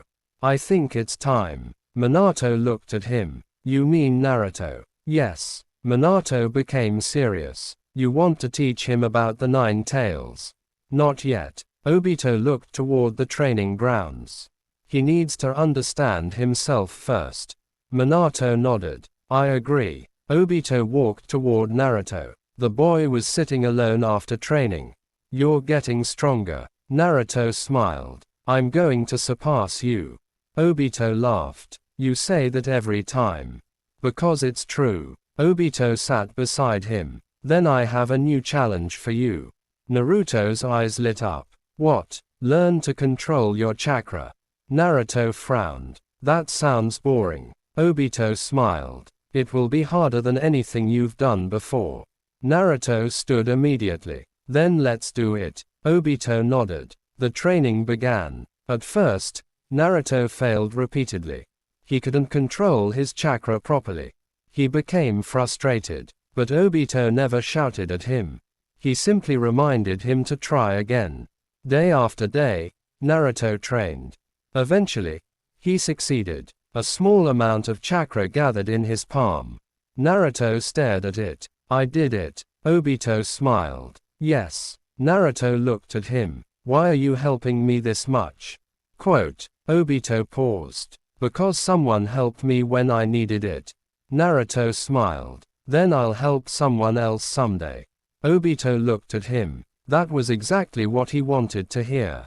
But far away from Konoha, someone else was watching Naruto. A mysterious man had begun collecting information about the Nine Tails Jinchuriki. His identity was unknown. His goal was unknown. But unlike the masked enemy who had attacked the Akatsuki, this man wasn't interested in controlling Naruto. He was interested in something much larger. The secrets hidden within Naruto's chakra. And as Obito continued preparing Naruto for the future, the first signs of another great conflict were beginning to appear. The peace Konoha had built was fragile. The great villages were watching each other. Old enemies were preparing new weapons. And somewhere in the shadows, a new generation of enemies was waiting for its moment to strike. The first sign came during a routine mission. Team 7 had been sent to escort a group of merchants through the Land of Fire. It should have been an easy assignment. Naruto was complaining about the slow pace. Sakura was trying to keep him quiet.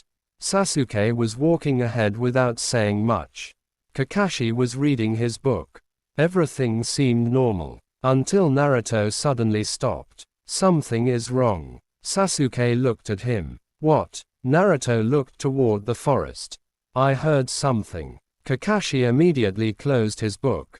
Everyone became alert. A branch moved. Then another. 3 masked shinobi appeared. Kakashi recognized their equipment. They're not ordinary bandits. The attackers moved immediately. Sasuke activated his Sharingan. Sakura protected the merchants. Naruto rushed forward. The fight was short. Team 7 defeated the attackers, but Kakashi noticed something strange. They weren't trying to rob the merchants. Naruto looked confused. Then what were they doing? Kakashi searched the body of one of the attackers. He found a small scroll. Inside was a list of names. Naruto, Sasuke, Sakura, Kakashi, and several other young shinobi from different villages. Kakashi's expression changed. This is a recruitment list. Sasuke looked at him. Recruitment? No. Kakashi shook his head. Targets. The news reached Konoha that evening. Obito read the report twice. Someone is targeting young shinobi. Minato nodded. We don't know why. Obito looked at the names. These aren't random targets. What do you mean? They chose people with unusual abilities. Naruto's name was at the top. Sasuke's was second. Several other names belonged to young shinobi with bloodline abilities or rare techniques. Obito became serious. Someone is building an army. Minato frowned. An army of children. Not exactly. Obito pointed at the list. They aren't targeting the strongest shinobi. They're targeting potential. Quote. Minato looked at the document. Then we need to find whoever is behind this. Obito nodded. I'll investigate. This time, he wasn't alone. Itachi and Shisui joined him. The 3 Uchiha traveled across the Land of Fire, following the clues left by the attackers. After several days, they discovered a hidden facility. It was located beneath an abandoned temple. Inside, they found dozens of scrolls. Information about Kekkei Genkai, Jinchuriki, Sharingan users, Hyuga clan members, and even information about the children of several Kage. Itachi looked disturbed. Someone has been collecting information about every major bloodline in the world. Shisui found another document. This goes back years. Obito looked at the records. There was a name repeated throughout the documents. A man named Orochimaru. Obito's expression changed. Orochimaru. Itachi looked at him. You know him. Quote. He was once one of Konoha's greatest shinobi. Shisui looked surprised. What happened? He became obsessed with forbidden techniques. Obito turned the page. He wanted to understand every jutsu in existence. Quote, Itachi's expression became cold. And now he's collecting bloodline abilities. Obito nodded. He's building something. Suddenly, a voice echoed through the temple. You are more perceptive than I expected. Quote, Obito turned. Orochimaru stood in the darkness. His pale face was illuminated by the dim light. He smiled. Obito Uchiha. Obito activated his Sharingan. Orochimaru, it seems my reputation has reached you. Quote, I know enough. Orochimaru laughed. You believe knowledge should belong to everyone. Obito stepped forward. Knowledge isn't the problem. Then what is? What you do with it? Orochimaru smiled. A predictable answer. He raised his hand. Dozens of modified shinobi emerged from the shadows. The battle began. Obito moved through them rapidly. His Sharingan predicted every attack. Itachi fought beside him. Shisui moved between enemies with incredible speed. But Orochimaru wasn't interested in defeating them. He was watching, studying, analyzing. Obito noticed. He's testing us. Itachi nodded. We need to leave. Quote, Obito looked toward the documents. We can't leave them. Shisui grabbed the scrolls. Then let's destroy the rest. The three shinobi attacked the facility. Explosions shook the temple. The research chambers collapsed. Orochimaru disappeared into the darkness. Obito chased him. They reached the surface. Orochimaru stood beneath the moonlight. You cannot stop evolution. Obito stared at him. Evolution without morality is destruction. Quote, Orochimaru smiled. Perhaps. He disappeared. Obito returned to the destroyed facility. They had stopped the operation. But Orochimaru had escaped. And that worried Obito more than anything. Back in Konoha, Naruto was told about the attack. He immediately became angry. Why are people targeting us? Kakashi looked at him. Because you are becoming important. Naruto frowned. I don't want to be important. Obito smiled. That's exactly why you might become important. Quote, Naruto looked at him. What does that mean? Obito sat beside him. The world is changing. Some people will want to protect that change. Others will want to control it. Naruto looked down. What should I do? Obito answered without hesitation. Become strong enough to choose your own path. Naruto nodded. I will. Obito placed a hand on his shoulder. And remember something. What? Quote, you don't have to become strong alone. Naruto smiled. The following months were peaceful again. But Orochimaru continued experimenting in secret. He began searching for a new body. A body capable of surviving his techniques. A body with powerful chakra. A body that could give him access to abilities he had never possessed. Eventually, his attention turned toward one person. Sasuke Uchiha. The young Uchiha was talented. His Sharingan was developing rapidly. And his potential was enormous. Orochimaru watched him from a distance. He saw the anger inside Sasuke. He saw the ambition. He saw the desire to become stronger. And he knew exactly how to use it. But there was one problem.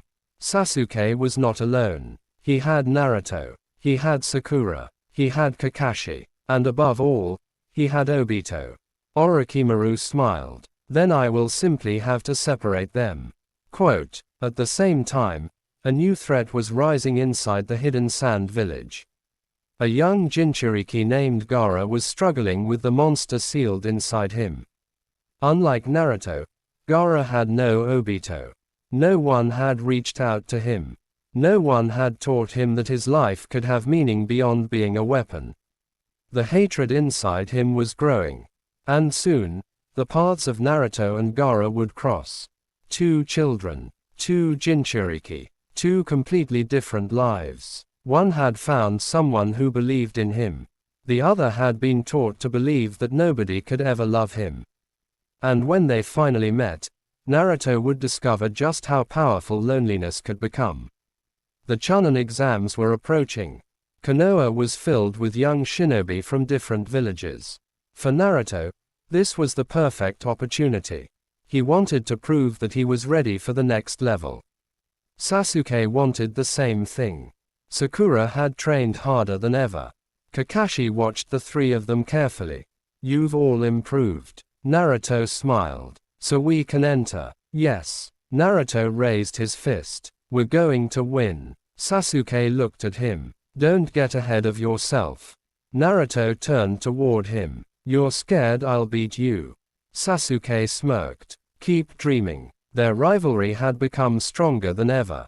But Obito wasn't worried about the exams. He was worried about something else. The number of foreign shinobi entering Konoha was unusually high. Too high. He stood beside Minato on the Hokage Tower.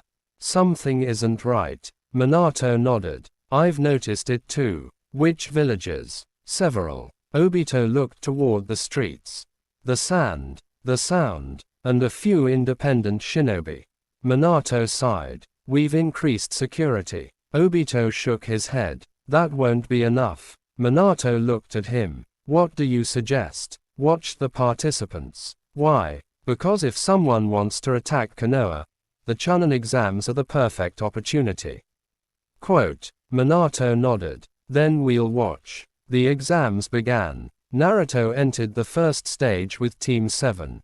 The written test was designed to test their ability to gather information without being caught. Naruto stared at the paper. He didn't understand most of the questions. Sasuke quietly began using his Sharingan. Sakura answered confidently. Naruto remembered Obito's lessons. Don't panic. Observe. Think. He looked around the room. Everyone was cheating in different ways. Naruto realized that the real test wasn't the questions. It was whether they could gather information without being noticed. He smiled. For the first time, Naruto understood the purpose of the exam. When the results were announced, Team 7 passed. The second stage was the Forest of Death. The teams entered the forest. The atmosphere changed immediately. This was no longer a classroom. This was survival. Naruto, Sasuke, and Sakura moved together. Then something attacked them. A giant snake. Naruto jumped away. Sasuke prepared to fight. But before they could attack, a strange shinobi appeared. He had long black hair and a terrifying smile. Orochimaru. Sasuke stared at him. You're not a normal participant. Quote. Orochimaru smiled. Very observant. His eyes moved towards Sasuke. Obito had warned him about Orochimaru. Sasuke remembered. You're the one who attacked the facility. Orochimaru laughed. So you know. Quote. Sasuke activated his Sharingan. Orochimaru's smile widened. The Sharingan. Naruto stepped in front of Sasuke. Stay away from him. Orochimaru looked at Naruto. The 9 tails. Naruto's expression changed. Orochimaru knew. He knew what was inside Naruto. Orochimaru attacked. The battle began. Sasuke fought desperately. Naruto tried to protect him. Sakura searched for an opportunity to escape. But Orochimaru was far stronger. He struck Naruto into a tree. Sasuke tried to counterattack. Orochimaru grabbed him. Then he placed a cursed seal on Sasuke's neck. Sasuke screamed. Naruto rushed forward. Let him go. Orochimaru disappeared. Before leaving, he looked at Sasuke. You want power. Sasuke struggled to breathe. I can give it to you. Then Orochimaru vanished. Naruto ran towards Sasuke. Sasuke. Sakura joined him. Sasuke was unconscious. Naruto looked at the mark on his neck. He remembered Obito's warning. Some enemies didn't want to kill you. They wanted to change you. Orochimaru had chosen Sasuke. And Naruto knew this was only the beginning. Meanwhile, outside the forest, Obito was monitoring the exams. He suddenly felt a strange chakra signature. His Sharingan activated. Orochimaru. Minato looked at him. You found him. Yes. Obito disappeared. He entered the forest at incredible speed. But Orochimaru was already gone. Obito found Team 7. Sakura was standing guard. Naruto was beside Sasuke. Obito immediately knelt beside him. What happened? Quote, Orochimaru attacked us. Obito examined Sasuke. Then he saw the cursed seal. His expression became serious. This is dangerous. Naruto looked at him. Can you remove it? Not here. Obito stood. We take Sasuke back. Sasuke suddenly opened his eyes. I don't need help. Obito looked at him. You're injured. I said I'm fine. Obito understood. Sasuke wasn't angry at Naruto. He was angry at himself. He believed he had been weak. Obito sat beside him. Listen to me. Sasuke looked at him. Power isn't something you receive from someone who promises to give it to you. Sasuke remained silent. Real strength is something you build. Quote, Sasuke looked away. Obito continued. If someone offers you power in exchange for your freedom, they're not helping you. They're buying you. Sasuke's eyes narrowed. He understood the meaning. Orochimaru wanted control. Obito wanted Sasuke to choose his own path. The Chunin exams continued. Team 7 eventually reached the tower. But the atmosphere outside had changed. The invasion had begun. Explosions shook Konoha. Foreign shinobi attacked the village. Sand shinobi entered from multiple directions. The sound shinobi attacked the defensive lines. Obito immediately realized the truth. The Chunin exams had been a trap. He looked toward the village. Minato. The fourth Hokage was already moving. Protect the civilians. Obito nodded. I'll handle the attackers. He disappeared. The battle spread across Konoha. Shinobi fought on rooftops. Buildings were damaged. The village gates were under attack. Obito moved through the battlefield like lightning.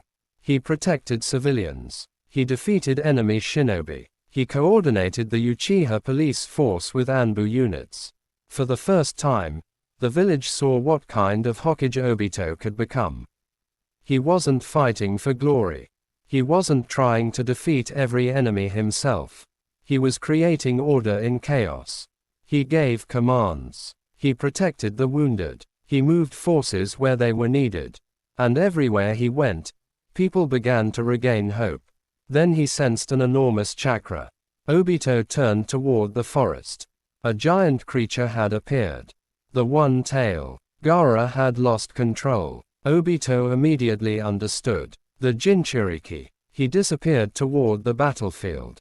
At the same time, Naruto was already there. He stood facing Gaara. Two Jinchuriki. Two completely different lives. Gaara looked at Naruto with hatred. You're just like me. Naruto shook his head. No. Gaara stared at him. You don't understand. Naruto looked at him. I do. Gaara laughed. You have no idea what it means to be alone. Naruto remembered his childhood. The villagers avoiding him. The whispers. The loneliness. But then he remembered Obito. Someone had believed in him. Someone had told him he mattered.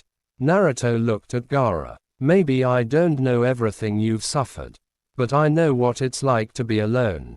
Gaara's expression changed. Naruto stepped forward. And I know that you don't have to stay that way. The one tail roared. The battle began. But this wasn't simply a battle between two Jinchuriki. It was a battle between two different answers to loneliness. One had chosen hatred. The other had chosen connection. And Naruto was determined to prove that his path was stronger. The ground shook as the one tail roared. Sand covered the battlefield. Naruto stood several meters away from Gaara, breathing heavily. The difference between them was obvious. Gaara had grown up believing that people existed only to fear or hate him. Naruto had grown up feeling the same loneliness. But Naruto had found someone who changed his life. Obito. Gaara had never found anyone. That difference was about to decide the battle. Gaara attacked. A massive wave of sand rushed toward Naruto. Naruto jumped over it. Shadow clones appeared around him. Shadow clone jutsu. Dozens of Narutos surrounded Gaara. Gaara smiled. You think numbers will defeat me?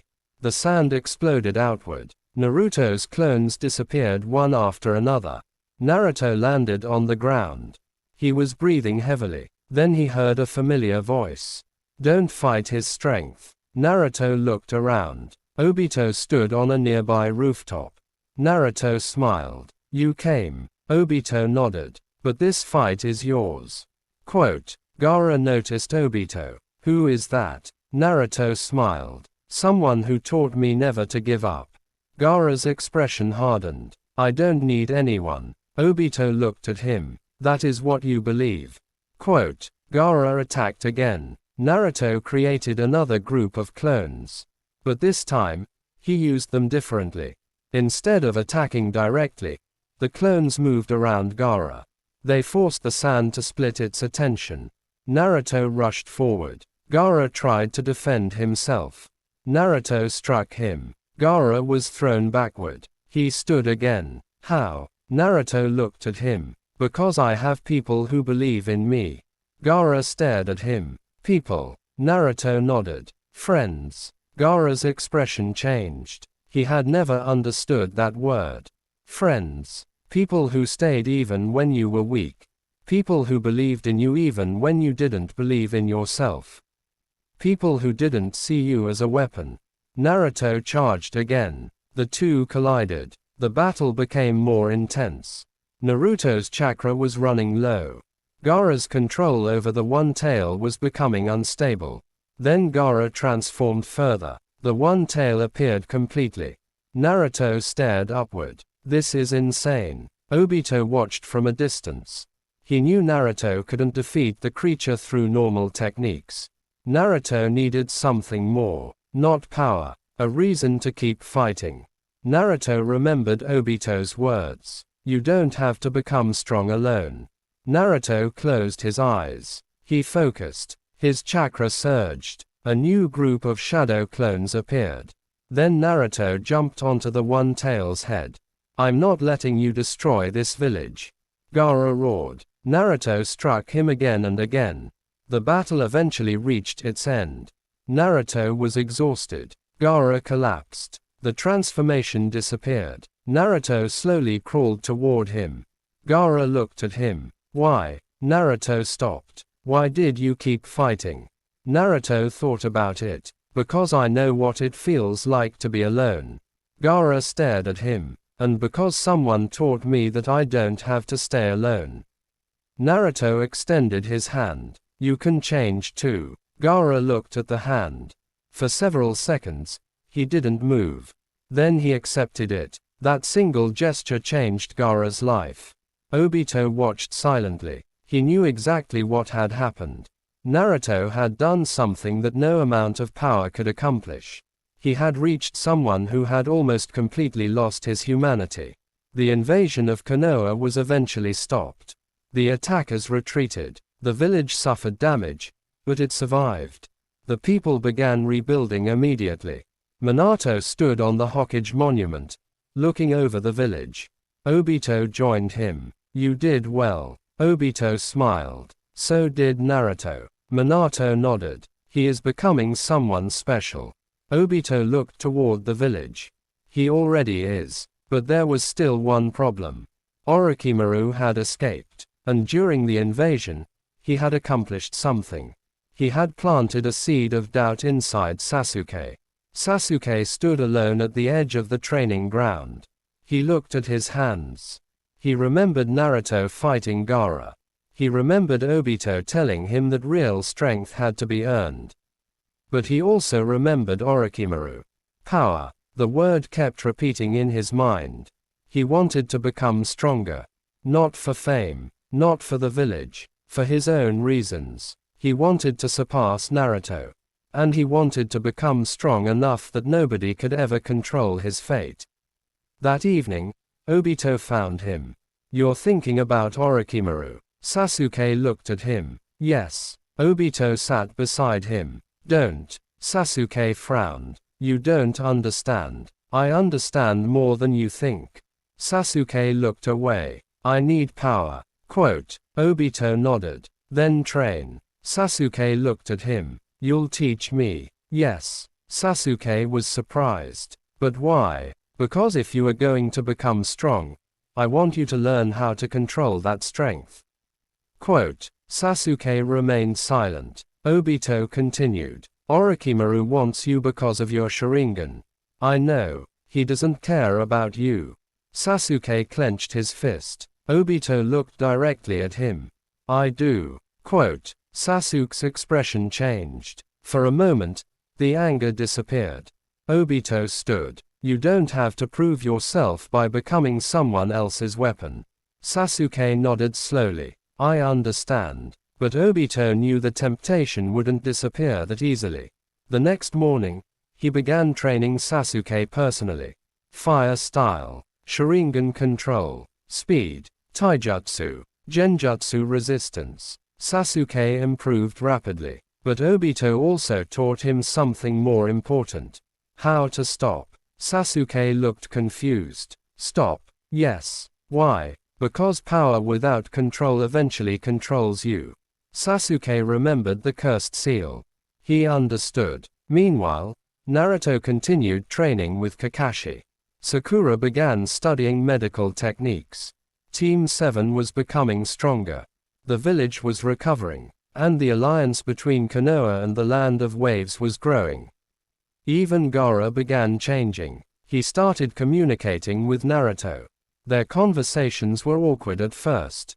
But over time, Gaara learned what friendship felt like. The world seemed to be moving toward peace. Then the message arrived. The third Hokage of another major village had died. Political tension spread throughout the shinobi world. The great villages began blaming one another. Old alliances weakened. And somewhere far away, Orochimaru smiled. He had failed to take Sasuke. But he had learned something. Obito was the greatest obstacle to his plans. So Orochimaru began searching for another way to destroy him. Not through strength. Through the past. He began investigating the Night of the Nine Tails attack. The identity of the masked shinobi. The person who controlled the beast. And the secrets surrounding Obito's Sharingan. Orochimaru eventually discovered something shocking. The masked shinobi had used a space-time technique. A technique similar to Obito's own Mangekyo ability. Orochimaru's eyes widened. If that is true, then the attacker may have known Obito's abilities. Quote. He continued investigating. The evidence became stranger. The chakra signature. The timing. The knowledge of Konoha's defenses. Everything pointed toward one terrifying possibility. Someone had deliberately tried to make Obito believe the Nine Tails attack was connected to him. Someone had been manipulating events from the shadows. And if Orochimaru could uncover that person's identity, he might finally find a way to destroy the hero of Konoha. Friends, subscribe to Animevasalor to watch the next part. Comment, next part, below, and Animevasalor will upload the next part very soon.